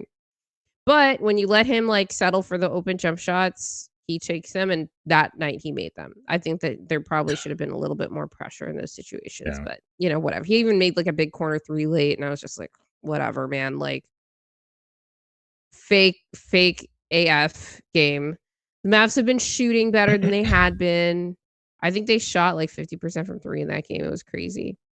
Um, but like those are the reasons that are like they beat us. But the reasons that we beat ourselves, I think had to do with just how the inability to contain Ryan Nembhard in this game. And I'll have some clips when I compare to what we did against the Pacers, or how we did against the Pacers, because I don't think that the approach changed all that much. Last night, Nuggets take the win, 135-120, behind I don't even know if I want to call it Herculean because he made it look so easy, but behind a Herculean effort and scoring game, like monster scoring game from Jamal Murray, 52 points on 10 of 11 shooting from 3, by the way. Nuggets led this game wire to wire. It was close until it was. It was close for about 4 minutes, and then it wasn't close at all the rest of the game. I will say Jay Huff, like, we attacked him pretty relentlessly. It didn't matter which big was on the floor. And not just the bigs. I think the guards did too, like attacking him downhill in transition and just taking advantage of the fact that he has to play such a deep drop. He got turned around pretty not just like everybody remembers the one where Yo kind of pump fakes him out of his socks for a dunk at the rim. But some plays as well where he kind of gets lost with the actions that we have with our perimeter guys as well. And that was like the story of like half this game, to be completely honest. Like with our offense was like, oh wow, like we're bringing J Huff into these actions like a lot, and it's not really going well. Peyton Watson. I don't think that he did really well navigating screens at all in this game, regardless of who he was guarding. I do think that he was still pretty good one-on-one against Pascal Siakam, but whenever Siakam like made him go through a screen, it was kind of curtains. Like Siakam was getting that open look, and Peyton like was like, "Oh shoot, what do I do?" You know, the thing I wanna try to pay attention to more over the next few weeks is when Denver decides to play Jokic in a higher drop or at the level. Because I think that Peyton is a good screen navigator, but I don't think he's good enough to make deep drop look good, especially with the way that Jokic is playing at the rim, right? I think Mal went crazy because he wasn't about to lose to both Nembhard brothers. Oh my gosh, so true. Can't lose to your Canadian brethren. Can't lose to the other Canadians. I appreciate Jamal for that. He has to do it sometimes. Yeah. But why don't you start? We'll talk generally about the Pacers, and then when we get into the film clips, I'll talk about kind of comparing how our defense did versus the Pacers versus the Mavs. Oh, what do you want to start with? Just general thoughts? Yeah, general thoughts on the Pacers game. Any specific things that you wanted to point out? I mean, the Jamal game was amazing. Yeah. He was like the second coming of Nikola Jokic. Not necessarily in specific style, but the ball just went exactly where he wanted it to go, and that was in the basket all the time. But he did have some good assists. He had some rebounds. He was doing everything. And yeah, I mean, some people, comments in the chat, if Murray didn't drop 50 on that efficiency, Nuggets lose. I mean, maybe, but this is like what you hope. I feel like when they don't score as well, they defend better. Like, yeah, they lock in a little bit. Yeah, when they're firing on all cylinders, they're like, "Oh, we're good." But yeah, it's one of those things. But you want the Nuggets offense to be elite and unstoppable, and the way that Jamal was scoring off of like Jokic's gravity in terms of what the Pacers defense was deciding to do was just really fun to watch. Like that's why we love Jamal and Jokic. Is like if like they can't really help off of any actions because Jokic is rolling. And then you're trailing off of a screen and the center is going to have to help, but then Jokic is going to be open. So not that it's gone away completely, but the Nuggets like pick your poison offense. It's always so hard to defend. It was just so nice to see again versus the Pacers. And when you have injuries, you want one of your two best players to take over the game. I mean, we've had people complaining about Jokic being too passive, whatever. That's fine. So to see like one of them take over the game in this, passive offensively, he better be defending, and that hadn't been happening. Yeah, but I mean Jamal, yeah, he looks great. He looks like the player we wanted to put next to Jokic all along. We don't get this Jamal Murray every night, and of course, no one's going to shoot 91% from 3 every night. That stat is absolutely insane. But it was fun to watch, and I'm hoping that it's like inspiring for the team. And like we need this get right game, and it was mostly like a Jamal explosion game, and yeah. So every other game has been a get right game because they keep losing at home. yeah, J.K. we Wallace just is needed. that is. Oh, go ahead. No, go ahead. J.K. Walrus says that is in the back of my mind that their two recent wins were outlier shooting performances. Would be nice to see a 122 to 108-ish type win. Honestly, J.K. Walrus, I agree with you to a degree, but I think the fourth quarter in this Pacers game was really like, okay, don't have like a stunning collapse like they did against the Pelicans. But I think that like the last Pelicans game, those were both good defensive games through three quarters. Like good defensive games, like period, not just for them. And then they were like, well, we're up, 20. They don't understand my rule. And they did get to this point in the Pacers game even before the Pacers kind of made a little run to get it close. But my rule is if you are within the last 7 minutes of the game and you are up 18 points, it has to be 18, not 17. Oh, excuse me. 18 points. And you are not the Golden State Warriors. You are winning that game. Like, it's almost impossible to lose that game. The reason that I came up with this metric is because in 23-24, in that January whatever game against the Warriors where Jokic had the game-winning buzzer beater 3, and it had to be a 3 because a 2 wouldn't have been a win. It would have been taking it to OT. Or no, the game was tied. It was going to OT. Oh, yeah, that's right.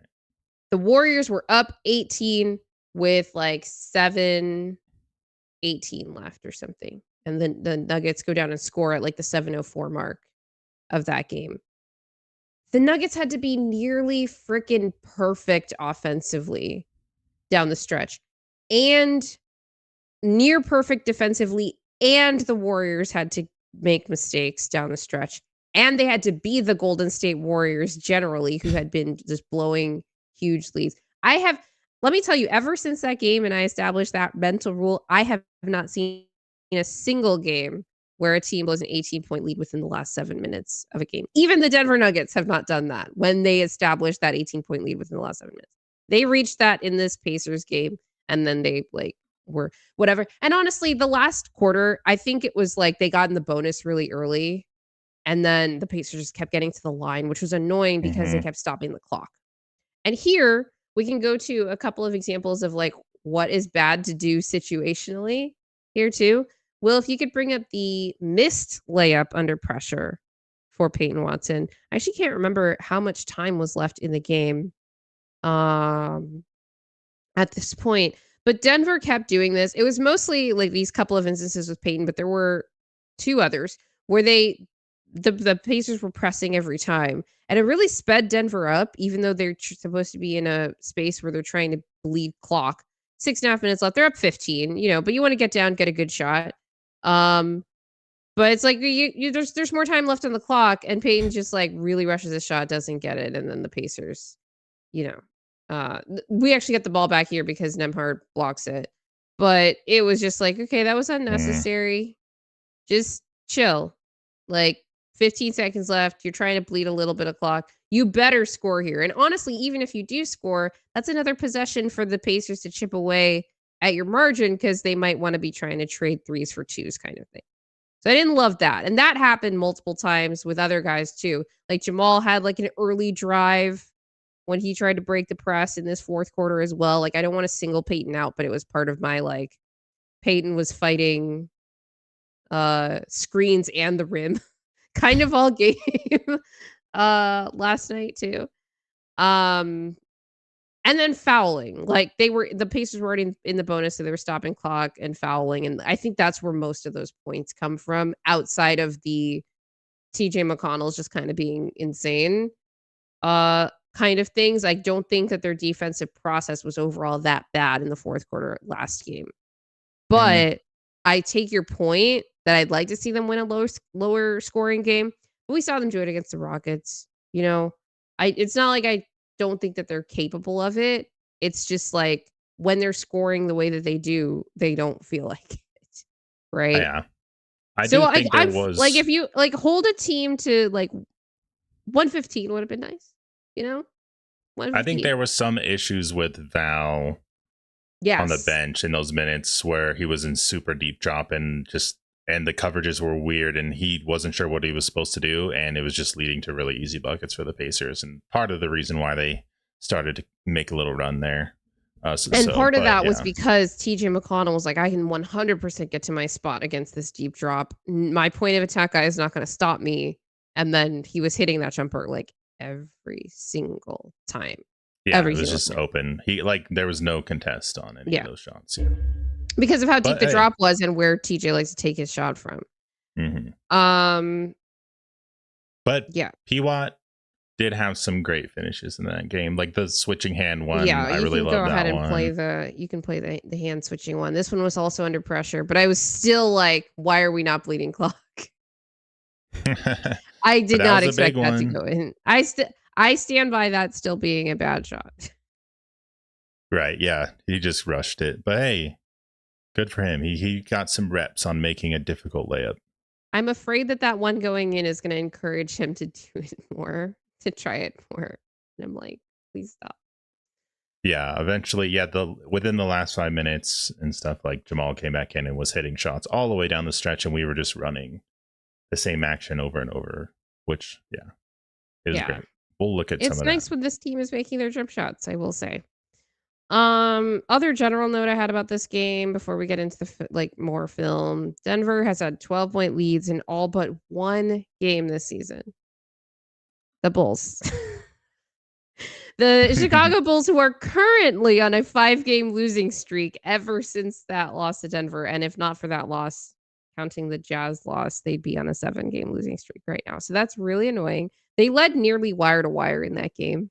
The Bulls did. So that's just like stupid. But mostly small losses, even though they did lose the Mavs one by double digits. We already talked about the clutch time stuff. Okay, let's get to the film. Because I want to talk about like a couple of interesting, just like little morsels on offense. I don't have like a unifying theme for what was interesting offensively in this game. Besides Murray's just being an amazing shot maker. Yeah. Whether he was covered or just, or there was nothing they could but do. Especially when he wasn't, but it really didn't matter. Like he didn't see any defender in that game. Mm-hmm.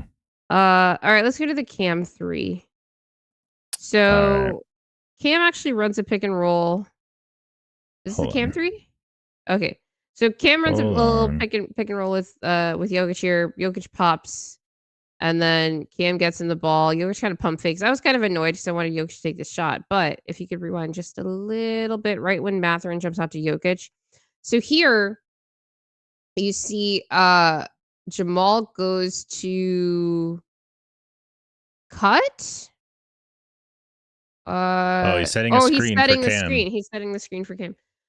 Jamal is such a good and smart screener. Like one of the things that just stands out consistently in the film is like the guys who just consistently know where to be with their bodies, and like Jamal is like number one on that list, because sometimes other guys like they just kind of Jamal easily could have just stood in the corner there. Like Cam was kind of already open. He didn't need somebody to set a screen for him. But Jamal was just like, well, I'm here. Like, let me just make it difficult for J Huff to, try to run out and contest. And Cam hits the 3 here. Just make it, maybe Jamal being there makes Cam feel extra comfortable that he's not going to get blocked and is just like, okay, I'm going to let this thing fly. Down bald J Huff. That was interesting to see. Yeah. And then if we go to the Jamal layup here, this one was very simple. This is not. Sorry. Here it is. Yeah, no problem. So this is just Jamal is gonna come up for a handoff. I guess this is kind of like a little like Tim trying to set that screen for Jamal to come off a handoff, and Nembhard is just hard denying him, and so Jamal's like, okay, I'll cut. And there's nobody at the rim because of how far up Isaiah Jackson is playing on Jokic. And this whole setup here is completely dictated by the fact that the Pacers want to pressure Denver so much that they've got not a soul is touching the paint right now, and so Jamal gets to take an effectively uncontested, layup here Yeah. after he gets separation. Yeah. I mean, Nembhard is trying to have a heads up play, like overplaying that screen, and just allows the back cut. I mean, Yeah. 2 plays where Jamal just shows his kind of savviness with like setting that screen and, cutting off Jokic is like, must feel automatic to him at this point. Yeah. It's really just like, can I get away from this defender or not? And it was easy in that instance. That's why I loved watching him in this game. It was like anytime the Pacers did anything, if they were overplaying a screen or going under or whatever, even just helping a little bit too much off Jokic, Jamal and or Jokic punish them. Okay, let's go to the Jokic layup.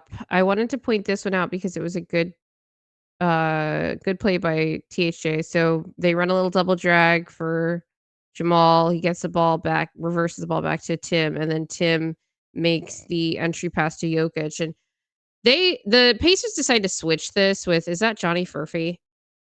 Initially here on Jokic, and you're like, well, why didn't Jamal just get the ball to Jokic immediately? Look at how Furphy. I think it's Furphy. Yes, it is. Wow, he's really gotten a lot stronger since he in the NBA. He was so skinny last year. The fronting is basically automatic now with the smalls on these switches onto Jokic. The front is automatic. It's like if you switch onto Jokic, you deny the hell out of that ball. And that has been a theme of like the last, how many games has Denver played now? Are we up to 20 games yet? Let's say the last 10 games this season is a lot of switching smalls onto Jokic, like guards, wings, whatever, and then immediately fronting. And sometimes there's backside help, sometimes there isn't. But what it does is it doesn't mean we won't score on that possession, but it slows things down a bit for Denver as they try to find the right angle to get Jokic the ball without turning it over, right? Because we've also had the games where they, turned the ball over a lot trying to force these entry passes in and that kind of thing. But this was like a good one where like Tim makes that pass very quickly, and he's been making those entry passes to Jokic very quickly this season. Mm-hmm. And every time people are like, Tim doesn't pass, I'm like, well, he passes to Jokic. Like I keep seeing these really nice, very quick plays from Tim. Mm-hmm. Daniel Lynch said that pass was my favorite of the night. As you know, I love it when the Nuggets dime of the big fella. Yeah. Yeah, you got to know when. I think the Pacers were really reluctant to switch. They didn't want to, but the Nuggets sometimes would force them into it, and then Jokic is going to be able to get a mismatch on some of those plays, and you got to be able to read it. You're like a vet like THJ, and make sure you get the ball in that scenario to Jokic. And it was just like heads up offense. It was beautiful offense all game. Yeah, for sure. I'm gonna point out a Jokic miss. Oh damn, I didn't include the follow-up play here. Sorry, the clip keeps playing, but just okay, I wasn't sure. Yeah, so this was like a good play. They just kind of, enter the ball into Jokic. Cam tries to cut. His defender kind of covers it well. Jokic, I think, takes too low of an angle here, trying to attack Bradley at the rim and gets easily blocked. I didn't include this clip in here, but on the subsequent play, while Jokic is like down, the Nuggets get attacked on a 5-on-4, and there was some really, really good scrambling from Cam and Jamal especially, but Bruce also, just to like force the ball into force the Pacers to pass it around a little bit more while Jokic is still getting back. And then eventually Jamal just gets a steal on that play, and it was really like a lot of activity on that side of the floor by Jamal and Cam. So that was a good, okay, we erased that really bad offensive possession that turned into what was almost like in effect a turnover, and turned it into a play going the other way.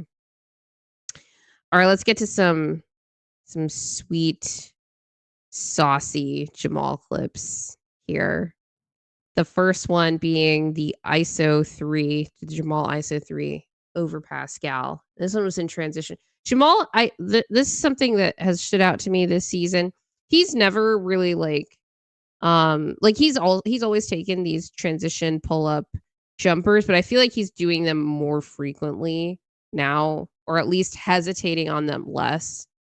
Has a defender like fully backpedaling, has all the space in the world that he needs here because of how far back Pascal is playing him in this like semi transition here. And then Pascal plays him for the drive, and Jamal's like, whoosh. And this is the nice thing about this, about Jamal's reputation is like defenders usually got to play him for the drive. Like that's a thing. And that's probably on the scouting report because that's just how Jamal generally has liked to play. But his willingness to turn those drives into like step back threes is very, very useful instead of just the step back, middies for example, because obviously one shot's worth more than the other. I can't believe how he looked in this game. You think he's going to be hurt with the ankle, and he comes out and looks like the best shape he's ever been in. It reminds me of how Cam had the bicep strain, and then he came back, and then he started making shots. And I don't want Jamal to hurt his ankle anymore, but if someone needs to punch Cam Johnson in the bicep so that he makes threes, I know, right? That, we forgot Cam had the bicep injury and he only missed one game. Comes back, has like the game of his like at that point season high against the Bulls, and then had generally been pretty good since. He was really bad in the Mavs game. He was better last night, but otherwise he'd been pretty steady as just a not a scorer, but as like a spot up guy. In a way that he hadn't to start the season. The rim stuff is still the athleticism gap between him and MPJ is, just clear. That and the height gap just on its own. But the outside scoring had been better up until the Mavs game. So, hopefully that's just one of those things where it's like, okay, we get these kinds of games at higher frequency and games like the Mavs one at lower frequency. Okay, go to the Jamal weak side 3 because this was another thing I wanted to point out about how teams are guarding Jokic, or at least how the Pacers are, and I think the Spurs also guarded him like this quite a bit. This is not. I don't know why this the is not Jamal playing. Weak side. Here it is. Yeah. So post entry into Jokic. I don't actually understand how. Like what the Pacers were. So you've got okay, so Huff tries to front. That's what I missed. Is he's guarding Jokic, but then he comes to front and you've got Nembhard as like the weak side help guy. What I would have done here, honestly, if I'm the Pacers, is have Shepherd front Jokic and force Peyton to like make a play off the dribble. And then if you need to like help on that. Right. Yeah. Man, I mean, if Jokic had maybe his feet under him a little bit more, because like he looks over, Nembhard's already coming over to help. He sees Jamal open in the corner. Pascal is zoning up on 2 on the weak side. But yeah, kind of takes a second. Maybe he's wondering what Spencer like, Jones okay, is going to Jamal, do. I need you to be at a slightly different position so that Pascal doesn't intercept this. Because Pascal's got quite the wingspan. He could just jump up and potentially intercept that pass if Jokic tries to zoom it to the corner. Yeah. But he was making passes like that to the weak side all night too. Like if Jamal was open on that side, he had some crazy skip passes that only Jokic could do, of course. So, yeah. And he did it easily because he's so much, he's so big, and that's why he's such a great passer. Well, it's part of why he's a great passer. There are other big guys that are not great passers. Spencer Jones screening Siakam. Yeah, he set a nice exit screen for Jamal so that Pascal like couldn't like turn around. And like the thing about the exit screens is I don't know how helpful they are for guys that are like actual good shooters, but I think that they're nice to have when the guy that has to take the shot on the other is like someone that doesn't necessarily have the most confidence.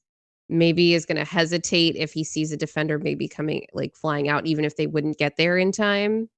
But having that like additional layer of like my teammates got my back here and I'm going to have this open shot, so I'm going to take it with confidence.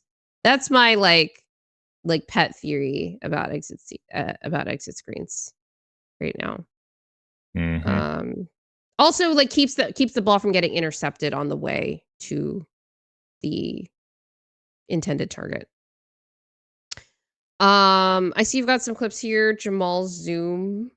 Yeah, we've had some Zoom action. We just went to that every time, kind of in the in the late section of the game where you screen for Jamal, who then runs into getting this handoff, and he was just coming off, and it was always a dilemma of whether whoever was on Jokic was going to help off of that. Like, look at Jokic's use of his butt on that screen. Because Tony Bradley he's like, I'm going to create as much space as Jamal needs here. And this was pretty good defense too. Like, he was able to kind of hedge off Jokic and help, and then let Jamal's man recover. But he's trailing and he's running at full speed, and so Jamal can just kind of do a step back and look how much space he has right there. I think I remember watching this play and thinking Jamal just doesn't make that pocket pass to Jokic anymore. And then I think like 1 or 2 possessions later, he makes a pocket pass to Jokic, and Jokic like front rims the floater. And I was like, oh God. Yeah, lots and lots of different kinds of different opportunities. That zoom action is so automatic for him, and it's not just something that they go to. It's something that all their other plays flow into as their like last resort play. They're like, okay, Jamal, hand off Jokic, like run your thing here. We couldn't get anything good on this set or on this particular play, Yep. And the Pacers, there was just nothing they could do, because even if they played it somewhat well, Jamal was just hitting every shot, as we were talking about. And then I just included another. There was even more than just that one, but so Peyton again setting another screen, or kind of. Or the clip keeps skipping, but you can clips him. That's I'll take it. That was really good recovery from Shepherd. Jamal was just on one. I mean, that's really good recovery from Shepherd, given he totally gets clipped on the first one and then has to also chase around Jokic, and is still he got a hand up barely. But you gotta love when the Nuggets just go to the same play all the time and then just add little wrinkles. Like we saw that with the Horns alignment with AG and Jamal and Jokic. We just kept doing that, just Pwat screening for Jamal and Jamal getting a handoff from Jokic and hitting a shot every time. Yep.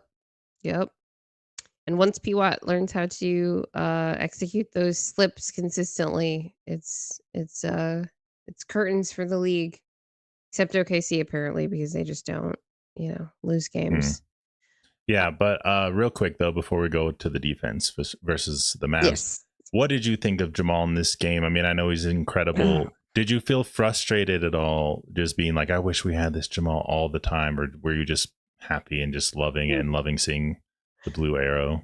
I didn't even realize that he was like that close to 50 points. I was just I remember noting, like I remember tweeting during the game in the first half, like Jamal's like really just kind of played within himself this game. He's taking shots within the flow of the offense and like doing what he needs to do, not just the scoring, but like doing what the team needs like on each possession.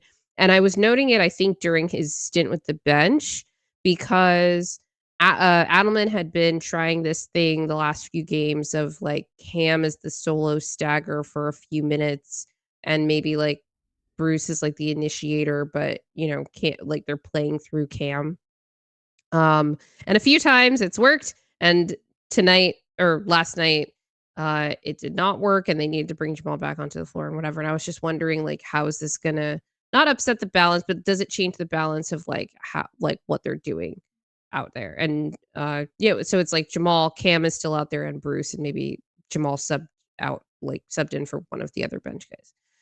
And I just thought there were so many possessions where Jamal's like, it's okay, I'm just here to like help stabilize things, but you guys keep doing your thing. I'm gonna like get the ball up the floor and get the ball, like enter the ball to one of you guys, and you can still run your same sets, run your same plays. I'm gonna be like a weak side guy and I'll spot up if I need to. If you need me to initiate, I need to. It wasn't like nothing was forced, and that was my note in the first half of this game. And he was already scoring a lot. It just didn't feel like um it's not that it saying that it didn't feel like he was trying to score.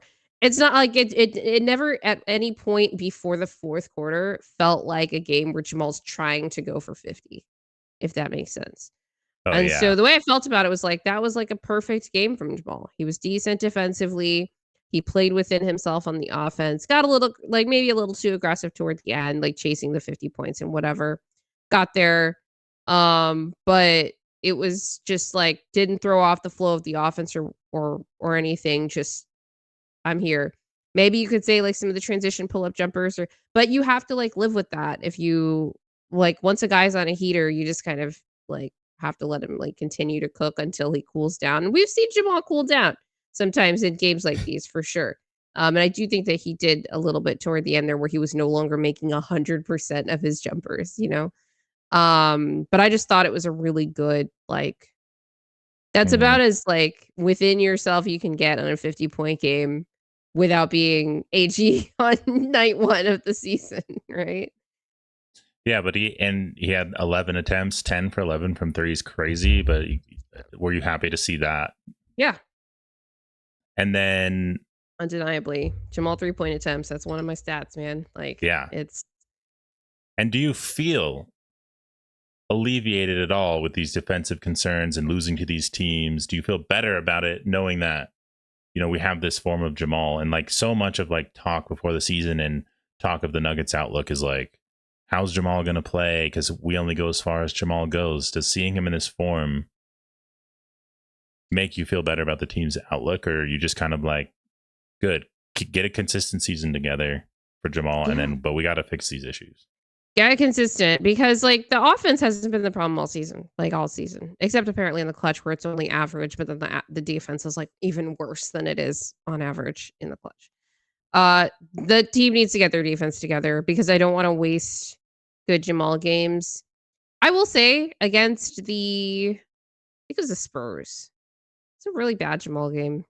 I thought Jokic and Jamal were both really bad defensively in that game, and offensively, it was just kind of, like, hard to evaluate because there were multiple points throughout that game where I felt like they were just kind of out of sync with each other.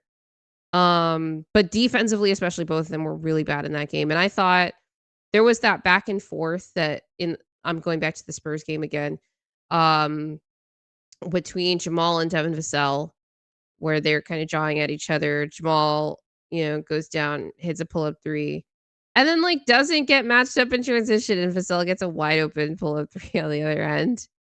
And that happened multiple times in that game where I was like, "Okay, they're not playing serious basketball," and that's, like Jamal finished 36 points that game. I don't think that he played a good game because of just how bad the defense was. It wasn't just that, like, there was back cuts, but the transition off the defense generally was just really bad for the whole team, but Jamal included, and I wanna say Jamal especially and Jokic especially, like, because those guys are especially with AG out, you guys are the leaders of this team. Like, you need to not just, be vocal leaders, but also set an example on the floor. And I just thought that Jamal came to this game with the right energy, came ready to play, didn't work himself into it offensively or defensively, was flying around with everybody else on defense. And I just think that that makes a huge difference to this team. And that's the stuff that isn't going to get talked about because he scored 52 points.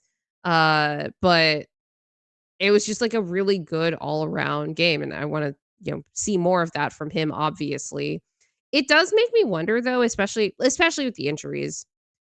As good as this team was to start the season, Jamal has been really, really good offensively to start the season, like very efficient scorer, really good passer within this offense.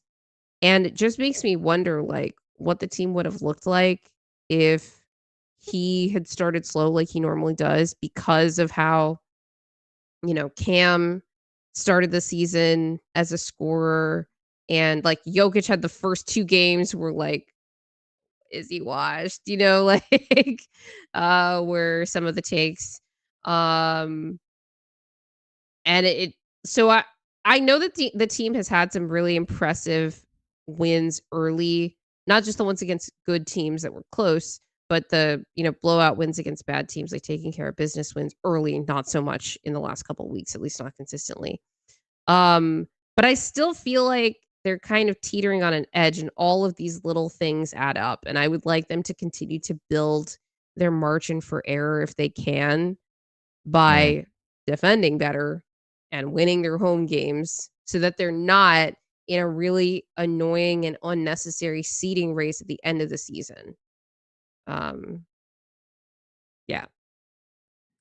Well, I hope you're right. And like Dan Lynch said, I hope we have this version of Jamal in April in the playoffs. I hope it happens all season. Not that I expect 50-point games every time, but like just a confident shot that we can rely on. He looks quick. He looks shifty.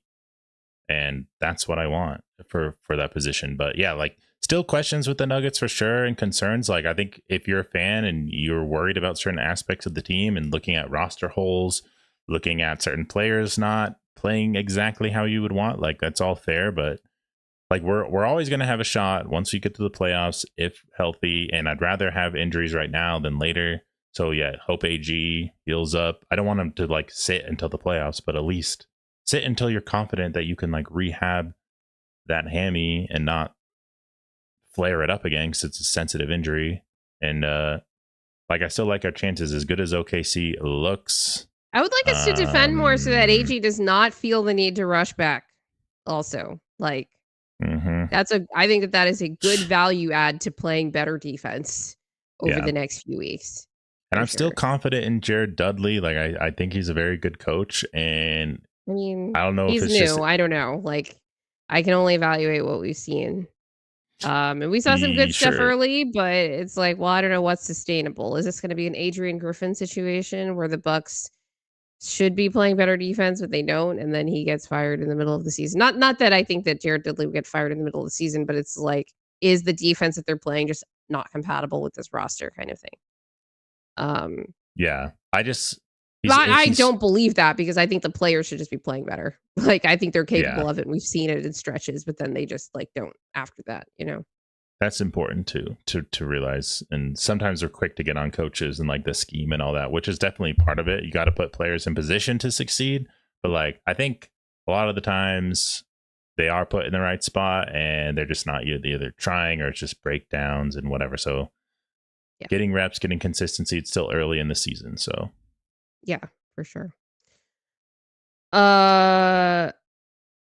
Daniel Lynch, the fact that they're never going to overtake OKC for the 1 seed is in some ways liberating. I agree, but you still want to get the 2 seed. And now that you've lost 4 home games in a row, you're no longer like shoo-ins for that. So you need to like get back into a position where you can make yourself a shoo-in for a 2-3 seed by the end of the year. Okay. Let's talk about the defense. Because they did some good things against the Pacers, but they also like made some decisions, and I want to go through the sort of defensive game theory, I guess, that Denver's kind of going through when they make these decisions, both schematically and also like some of these involve like decisions by individual defenders as the possession goes on. So the first one, could you play the Cam steal? I think this one was like they were playing some zone defense. They're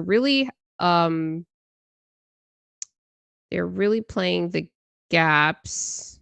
Yeah, so they zone up on Nembhard, and then Cam is like fully playing the passing lane here, and that keeps the ball from getting to Pascal in the corner. So Cam, look how far he jumped out. Right, but he's jumping out not to contest. Yeah. If you could go back just a little bit, I just want to see what Shepherd does right before Cam jumps out. So Nembhard gets the ball out to Shepherd, and it looks like Cam is already like Cam is about to assume this stance, which is not a closing out to a shot stance. It's let me play the passing. Like he kind of gets his foot up in case they're going to bounce pass it to Pascal in the corner. He's like, I'll take the kickball, and he took a kickball in this game. As long as I can keep the pass from getting to the corner here, and then he eventually gets the steal here. And this was a theme throughout the game where they are choosing to guard the pass over the shot, depending on personnel. And there are a couple of other instances of that where it like works versus when it doesn't. Let's go to the Mathurin 3-point miss. So I think this is another example of exactly this, where they're choosing against this team to guard the pass over the shot. All right, so this again the same, like Peyton has the same closeout that Cam did over was this over Benedict Mathurin. So Peyton's like, let me step up from the corner. Yeah, but he And just takes the shot. yeah. It's not like I'm not saying this was a good like a great rep, but it's kind of this is the kind of like know your personnel. I don't know how often Benedict Mathurin is going to make the pass. He's been better about that this season with the Pacers, but it's definitely a complaint of Pacers fans and probably the coaches too. That he doesn't, make that corner pass. But maybe he decides to just take the shot because Peyton is like, here are all of my limbs keeping the pass from getting to Pascal in the corner there. And Matherin's like, well, I've got enough space to take out to get the shot off, so I'll take that. And the Nuggets are like, we'll live with an above the break three. Yeah, I mean, fans have been lamenting the open corner three all the time. Do you think it was an emphasis for them to try to like take that away specifically and jump out like that, or was just a read in the moment by these players?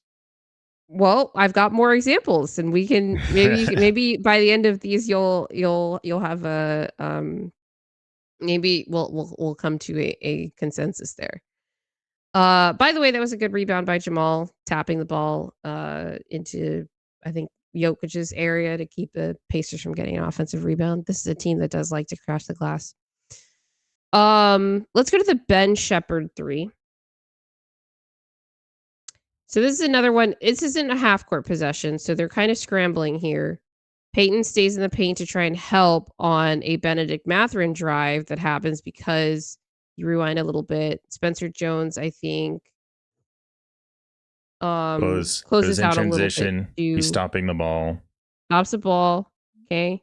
Mathurin relocates to the court because Cam is playing that pass, but you got two guys playing the pass here in Cam and Peyton. Shepherd drives a little bit, gets the ball out to the corner, and now Spencer has to close out hard because of like a kind of not really a screen. Like Pascal's just kind of standing there, so it is a screen for Mathurin to have all this time he needs. And then Mathurin pump fakes and drives. This is an issue that Denver has dealt with throughout the season where guys in the corner will catch pump fake drive because they know how hard Denver's just closing out. And it's creating these advantage situations on offense. But if you could go back, I didn't get to the last thing I was going to point out here is when you get to Shepherd's shot, if you rewind it a little bit, I think it's Peyton. It's Jamal and Cam. They're like, Jamal's like stunts out and is immediately like, but I don't want you to pass to Nembhard. And Cam starts to close out and then he just doesn't. He probably, maybe you could argue he's realizes I'm not going to get there in time anyway.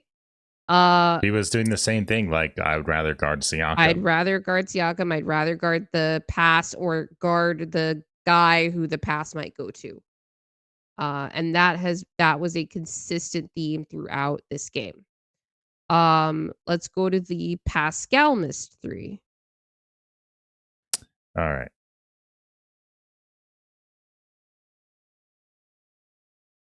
Here it is. Okay. Shepherd drives. J Huff kicks out to J Huff. Jokic kind of chases Huff for some reason. If you could rewind a little bit. Yeah, right here. So just play.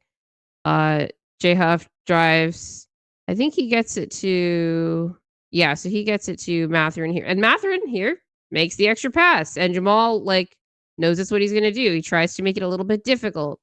But you'd hope that would give somebody enough time to get out there. But Cam and Spencer both don't want to just leave. I don't know, Shepherd should have just stayed in the paint there. Because even if he wasn't going to get the pass from Pascal, he might have been able to He would have get been an wide offensive open. rebounding position. Yeah. Cam doesn't really get, like, I don't think that's a real contest. It's just Pascal missed this shot. But you can see process-wise, there was a choice being made defensively throughout this game, right? We'll play one more, and then I'll ask you your overall thoughts on why Denver did this and how effective it actually was. Let's go to the Shepherd MIDI. Okay, so this one you've got Pickett, like the Pacers they're playing kind of random stuff here. J Huff sets a random screen, comes back out. Benedict Mathurin gets in the ball, and then they flow into a handoff with Ben Shepherd, and Jay pops out here, and they decide.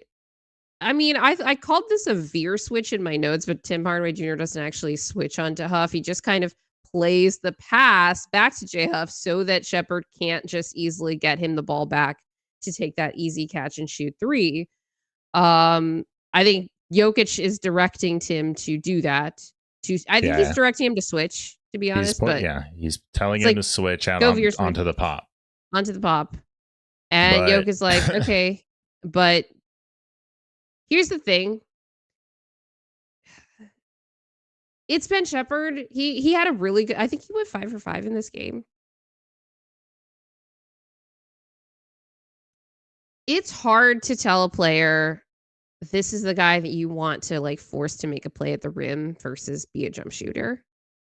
But Shepherd is one of those guys I would do that for.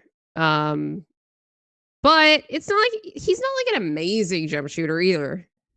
So was that a bad possession? No.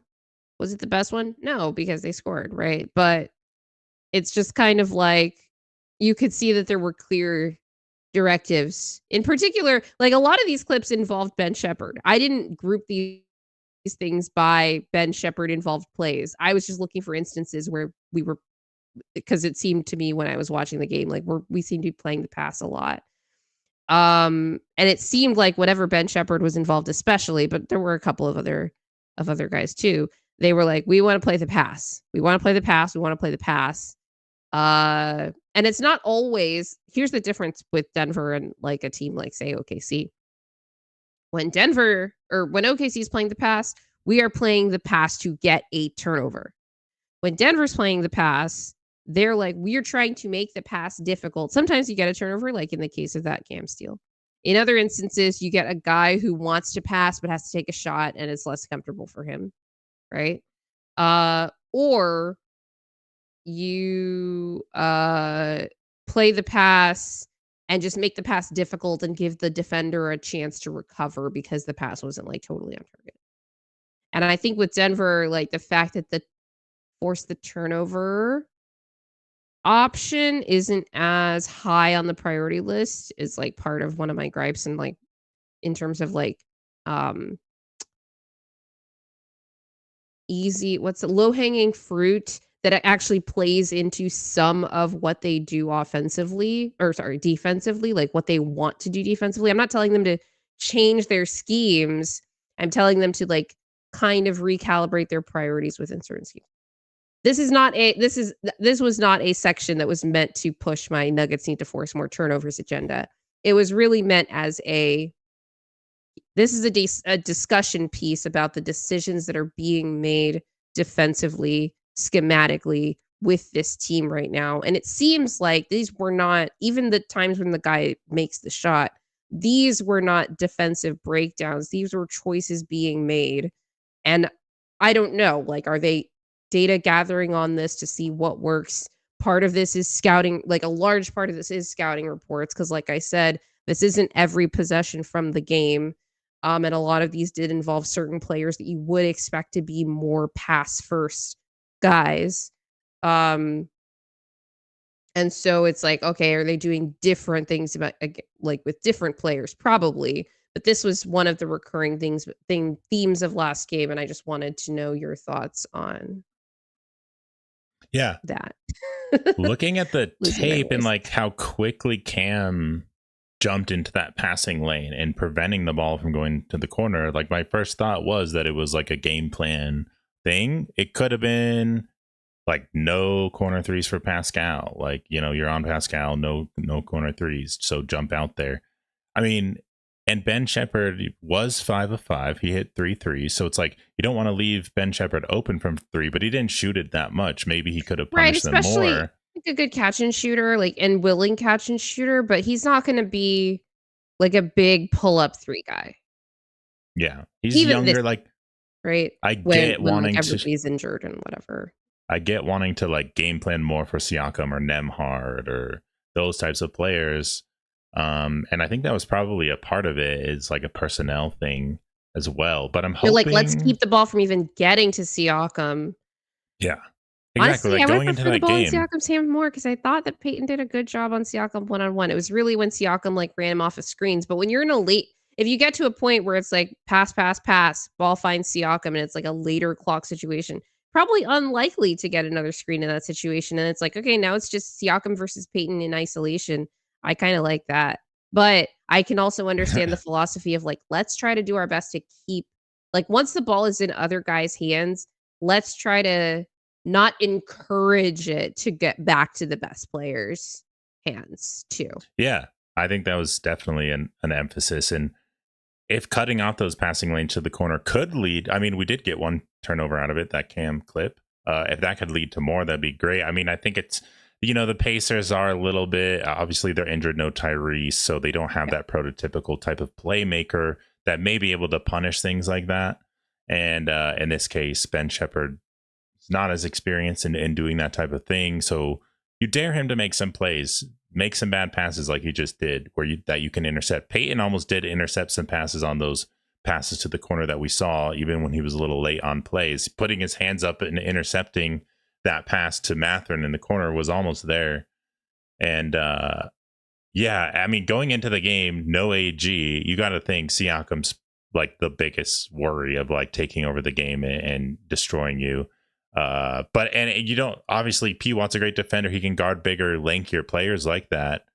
Not something I maybe depend on in retrospect. You're like, dang, yeah, I might have been confident with Pwat guarding Siakam, but it's like, how do you know? You don't really know until you see it, kind of thing. So heading into the game, telling Cam and Pwat to like try to take away those corner passes, I think was good, because we've been getting cooked from it, especially after the Mavs game and the Spurs game and all that. Yeah, and to be fair, when you jump out into those gaps to try to prevent the corner pass, sometimes you create a passing wing angle to the corner and then you like created an open corner 3 that may not have even been there, right? Which is the risk with part, like a little bit of what's happening here is gambling. Uh like, and Cam like Yeah, gets, what if you know, when Siakam he cut cheats right over to there? the, You know, exactly. What here's the thing though, is that's the benefit, or supposed to be the benefit, of Jokic playing in such a deep drop, is you supposedly could can get there. be a little bit more aggressive in like the gaps and things like that, and hope that you can't get like back cut to death and that kind of thing. I don't think Jokic was like amazing defensively in this game, to Yeah, be I'm like, honest. what was he gonna do? Well, I don't know, But just like yeah, tag the guy, at least make it not like a layup, whatever. But Pascal didn't cut there, right? Part of like, it's not just like, oh, he's there in case they cut. He's also there to prevent them from thinking of cutting, because if you see a guy just camping out in the paint, you're probably not inclined to back cut either, right? And that's like the sort of hidden impact, I would say, of the deep drop, which I still don't love, especially like as yeah, currently executed. And part of that is the point of attack hasn't been that good at containment. But even when, like, part of the like benefit of the deep drop is supposed to be when containment's not there, you can at least prevent the easiest possible shots. And I will say, like in this game, Yoke, his way of doing that is, let me stand all the way back and just like kind of bait them into these floaters and middies. And He's They'll usually make good at most that, of them, but but if they don't make all of them, then it's like, well, that's less than layup efficiency, and I won. So, you know, and I like his ability to do that, but he's gotta be up a little bit more, no?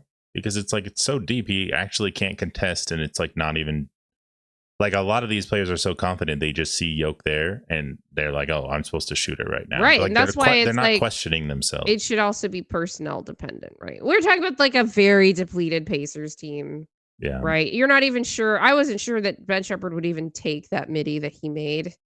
Um, but that's the thing with like defense in the modern NBA is like it's a lot of making these small decisions and trying to win these margins. I just think that there are other things that Denver can do or things that Denver could do better, like the same things that they're doing but can do better um to win these margins. Anyway, that was just like an interesting exploration of the defense in that game with particularly the deep drop but how they were how they were doing in this like gap coverage where they're playing these passing lanes. Now, I want to compare this to the deep drop that the Nuggets played against the Mavs. And Why though? specifically Why are you putting us through this? because you have a Nembhard on both teams. And I thought that Ryan Nembhard was a lot better at dealing with Denver's coverage. He was a lot more comfortable operating with the way that Denver was covering him than Andrew Nembhard was, who you'll notice I didn't even include a lot of these clips because he would get to the middle of the floor and then like pass out and then uninvolve himself throughout this game against the Pacers.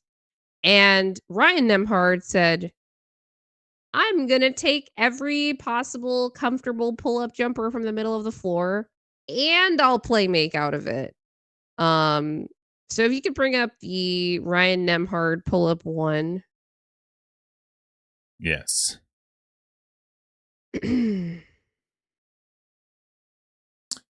Okay, so semi-transition. All right, everybody's back. Nembhard comes in.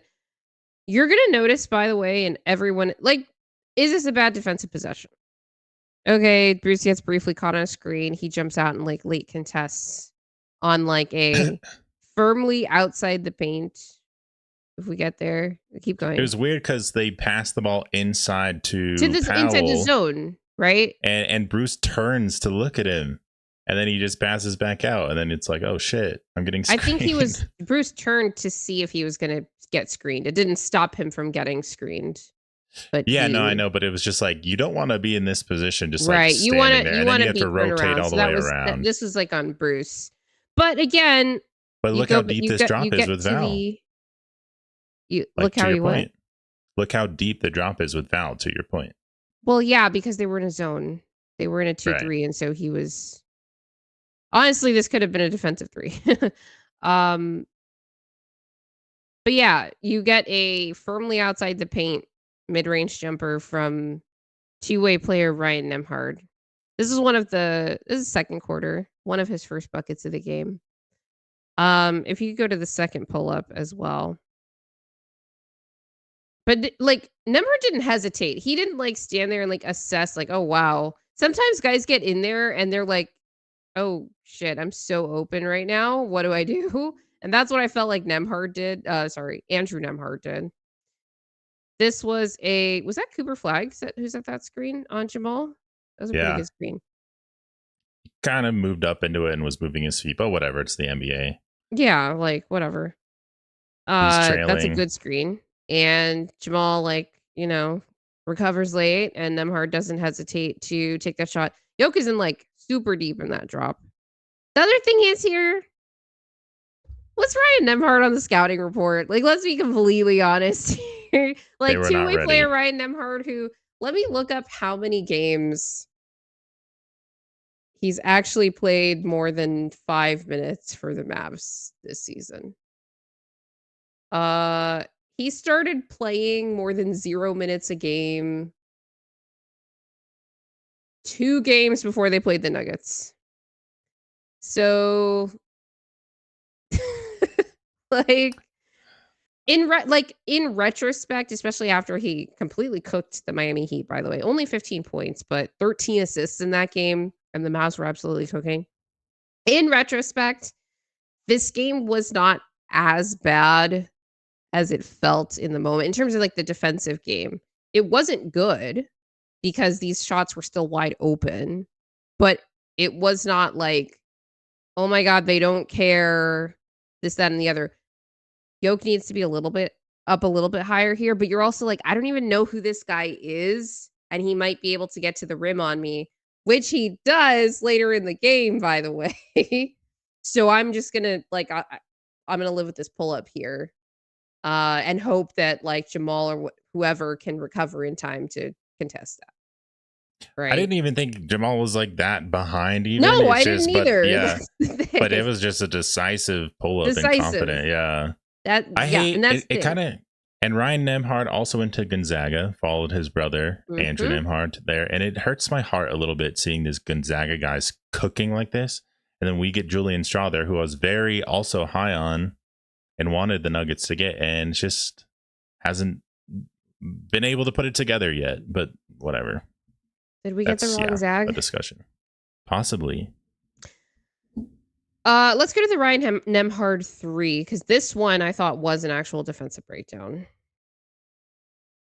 So Weird this okay, so that's where it closeout. starts. Is Peyton flies by on Max Christie, and this is a thing. We've seen it more in the corners where it becomes a pump fake and drive situation, but Peyton flying by Max Christie here thinking he's going to shoot, and it's not a crazy thought because we're talking about late clock now. We're now 5 seconds left on the shot clock, but Peyton isn't able to recover in time, and because he doesn't even have to drive, Cam like jumps all the way over because he's like, I can't just let this guy, whatever. And then it's too late. Nembhard is left alone, uncontested in the corner, and he's able to bury this shot again late in the Weird, clock. But weird decision you'd because it want to see almost. here Peyton recover back to Nembhard at this point because now Cam has had to step up for him. But I think Peyton like is a little too slow to like change his body direction. That's like I don't know, anatomy of like his, you know, it is kind of a funny freeze frame. But I mean, Peyton just seemed satisfied to run Max Christie. That is him, right? Yeah, run him off the line. Essentially, he took one dribble, and Pwat kind of seemed like, okay, I did my job. I wanted him to dribble and not shoot, and then Cam had to guard it, and that Gave up left on the him play. open. It was a Thought weird. a I don't know. I don't know three-year. what Pwat was thinking there, to be honest. Yeah. Well, it was exactly that. You were right. I think that he was like, okay, I did my job. Like the Max Christie's a runoff, and then I'm gonna run back and maybe try to cherry pick in transition. And yeah, so Tim, if you could go back to that play, I do think I forget what Tim did here. I think he was confused, but he's also trying to play 2, I believe. Okay, so they're in zone right now, like firmly, right? Oh, he was stepping up on Max Christie too. Right. Okay, so there was some confusion between Tim and Cam, and probably Cam is the one that messed up there. And so Tim just recognizes like, we blew it. Let's see who no, let's see who takes responsibility at the end of this clip. Oh. If any like puts their hand up or is like whatever. Tim's like, I think what the Tim's hell? mad. Yeah. Because he was right. He's like, I'm the safety here, dude. I wasn't guarding anybody on the weak side there.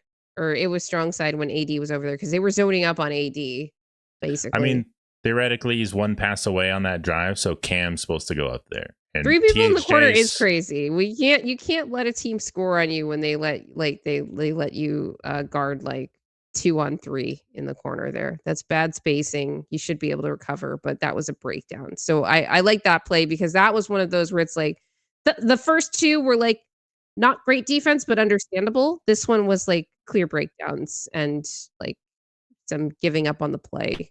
Yeah, in Peyton's. I mean, imagine having Peyton's athleticism there where he could close out, and then if stay in the play mentally, and then you could possibly recover or just stay on Max Christie's hip, see the play through, maybe get a block, but and maybe Cam doesn't step up if he sees Peyton not just yeah, just stay in the play, Pwat, and use your speed to recover. Like, just keep that motor going on defense. That's like what makes you special.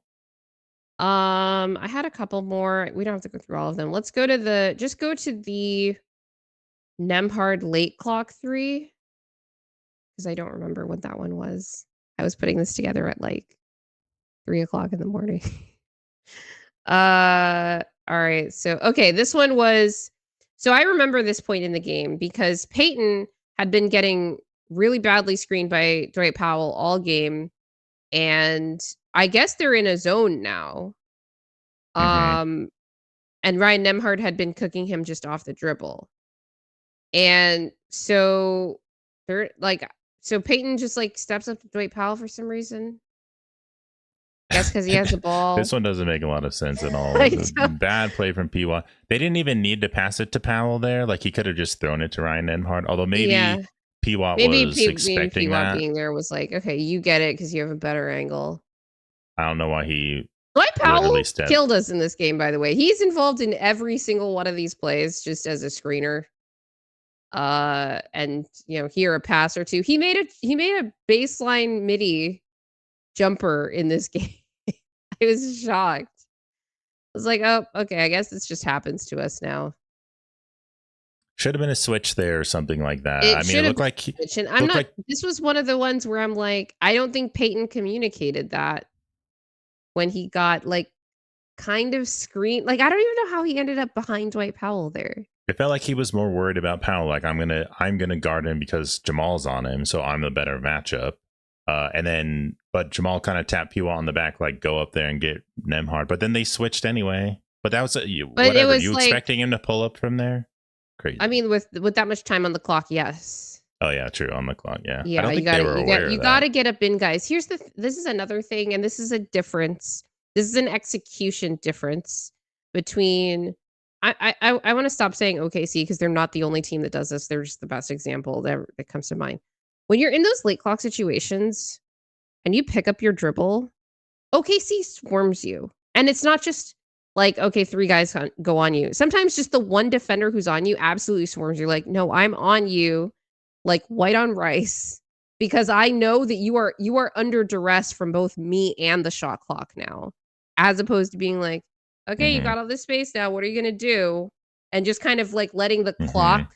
There's like a difference between using the, like a lot of people talk about when you're guarding a corner guy, like use the baseline as a second defender, right? Because they don't want to go out of bounds, right? There's a difference between using the environmental factors like late shot clock, other defenders around you, other reasons that the fact that a player picked up their dribble, and using them to augment your defensive advantage versus you like kind of seeing them as like, oh, that happened, so I've done my job. Like so and so picked up their dribble, I'm good. I can walk away now. I ran this guy off the line, so I did my job and we're good. Instead of like using that moment to put even more pressure on that player, right? And kind of compounding it. And I think that's the difference between a team like Houston, because like during that Rockets game, Amen Thompson was like, oh, I'm the nail help. I'm just going to like sprint to the point that I know you're trying to dribble to and like be a wall there to keep you from moving, as opposed to just like he could easily use the fact that he's got this ridiculous wingspan too to just like stunt and be like normal nail help, but it's like, no, I'm going to put maximum pressure on you in this moment kind of thing. Right. Yeah, it's that situational awareness like we talked about in the last clip as well. Just like staying in the play. Not just awareness, using things but like to your advantage. The killer instinct in those moments is not a thing with Denver defensively. And I think that's a big part of why their turnover percentage is so low. They're not opportunistic like a team. Even the Phoenix Suns, right? We beat that team, obviously, like all this stuff. Like, I'm not saying we need to be that team. But there are so many other teams that I watch in the league. It's not, like I said, it's not just OKC. So like they don't have the excuse of like, oh, well, they're like super deep and like super young and all this energy, blah, blah, blah. there are other teams that are way more opportunistic in those moments, in late clock moments, when a guy picks up their dribble, like way up the court. When and it's not just about putting yourself in your defense in compromising positions. It's about turning up the pressure and doing continuing to do what you do normally, but at a higher level in those moments to turn it into a high leverage play. You know what I mean? And those are the kinds of plays that allow a team to take momentum defensively as opposed to only relying on their offense to be like a momentum changer, if that makes sense. Anyway, one more play I wanted to play from the Mavs game, and then we can wrap it up because it's been almost 3 hours or whatever. Let's go to the deep drop issues.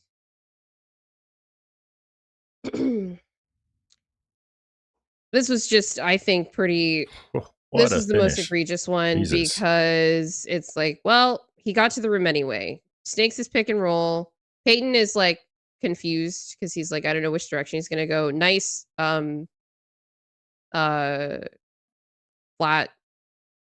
screen that Dwight Powell setting here, and Nembhard just pulls that little hezzy move, and Yoke thinks he's about to pick up his dribble right there, and I don't think that it changes anything that he's about to do in terms of being caught off guard, but he was caught off guard, and yeah, nice attempt by Spencer.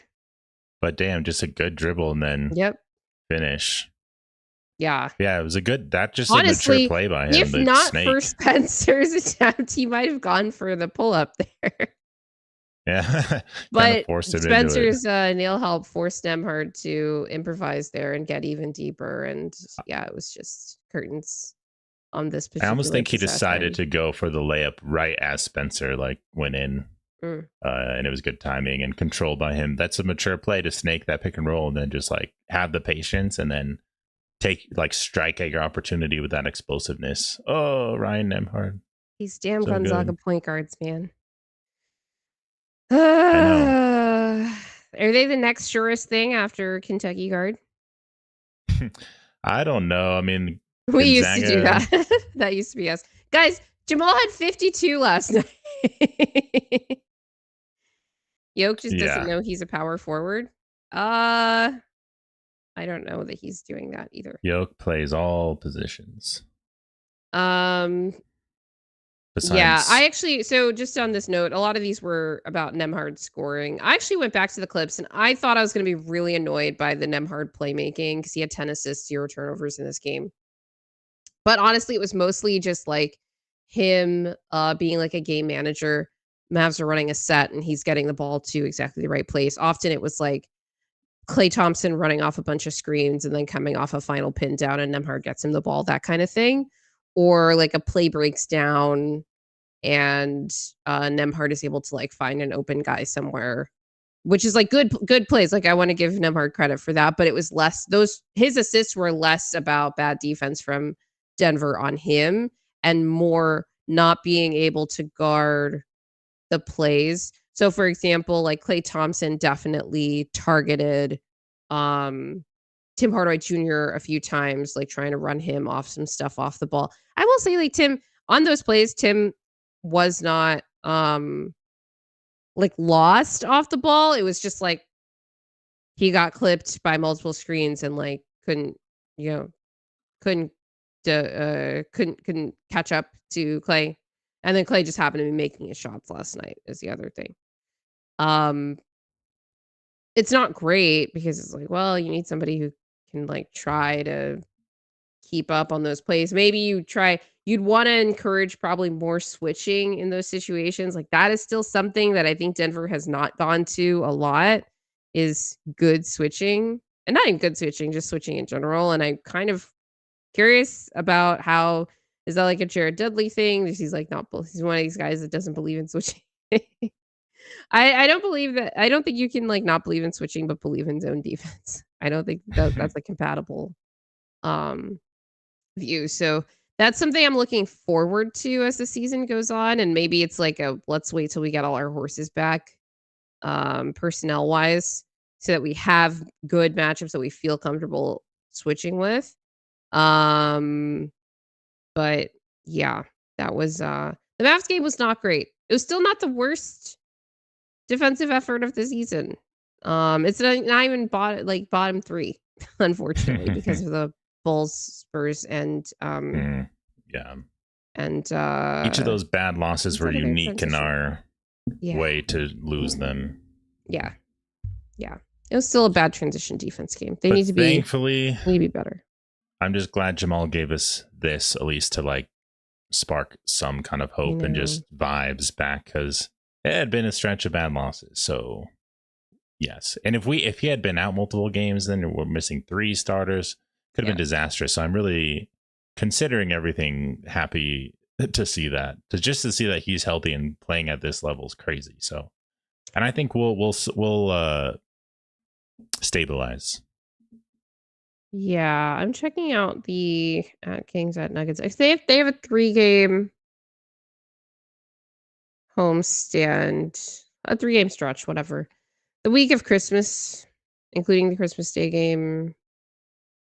Oh, 4 games then. No, wait. It's at Nuggets, at Dallas, at Denver, at... I can't read. Actually, it's the week of the 15th. They're at Denver, at Denver, at Denver, at Denver.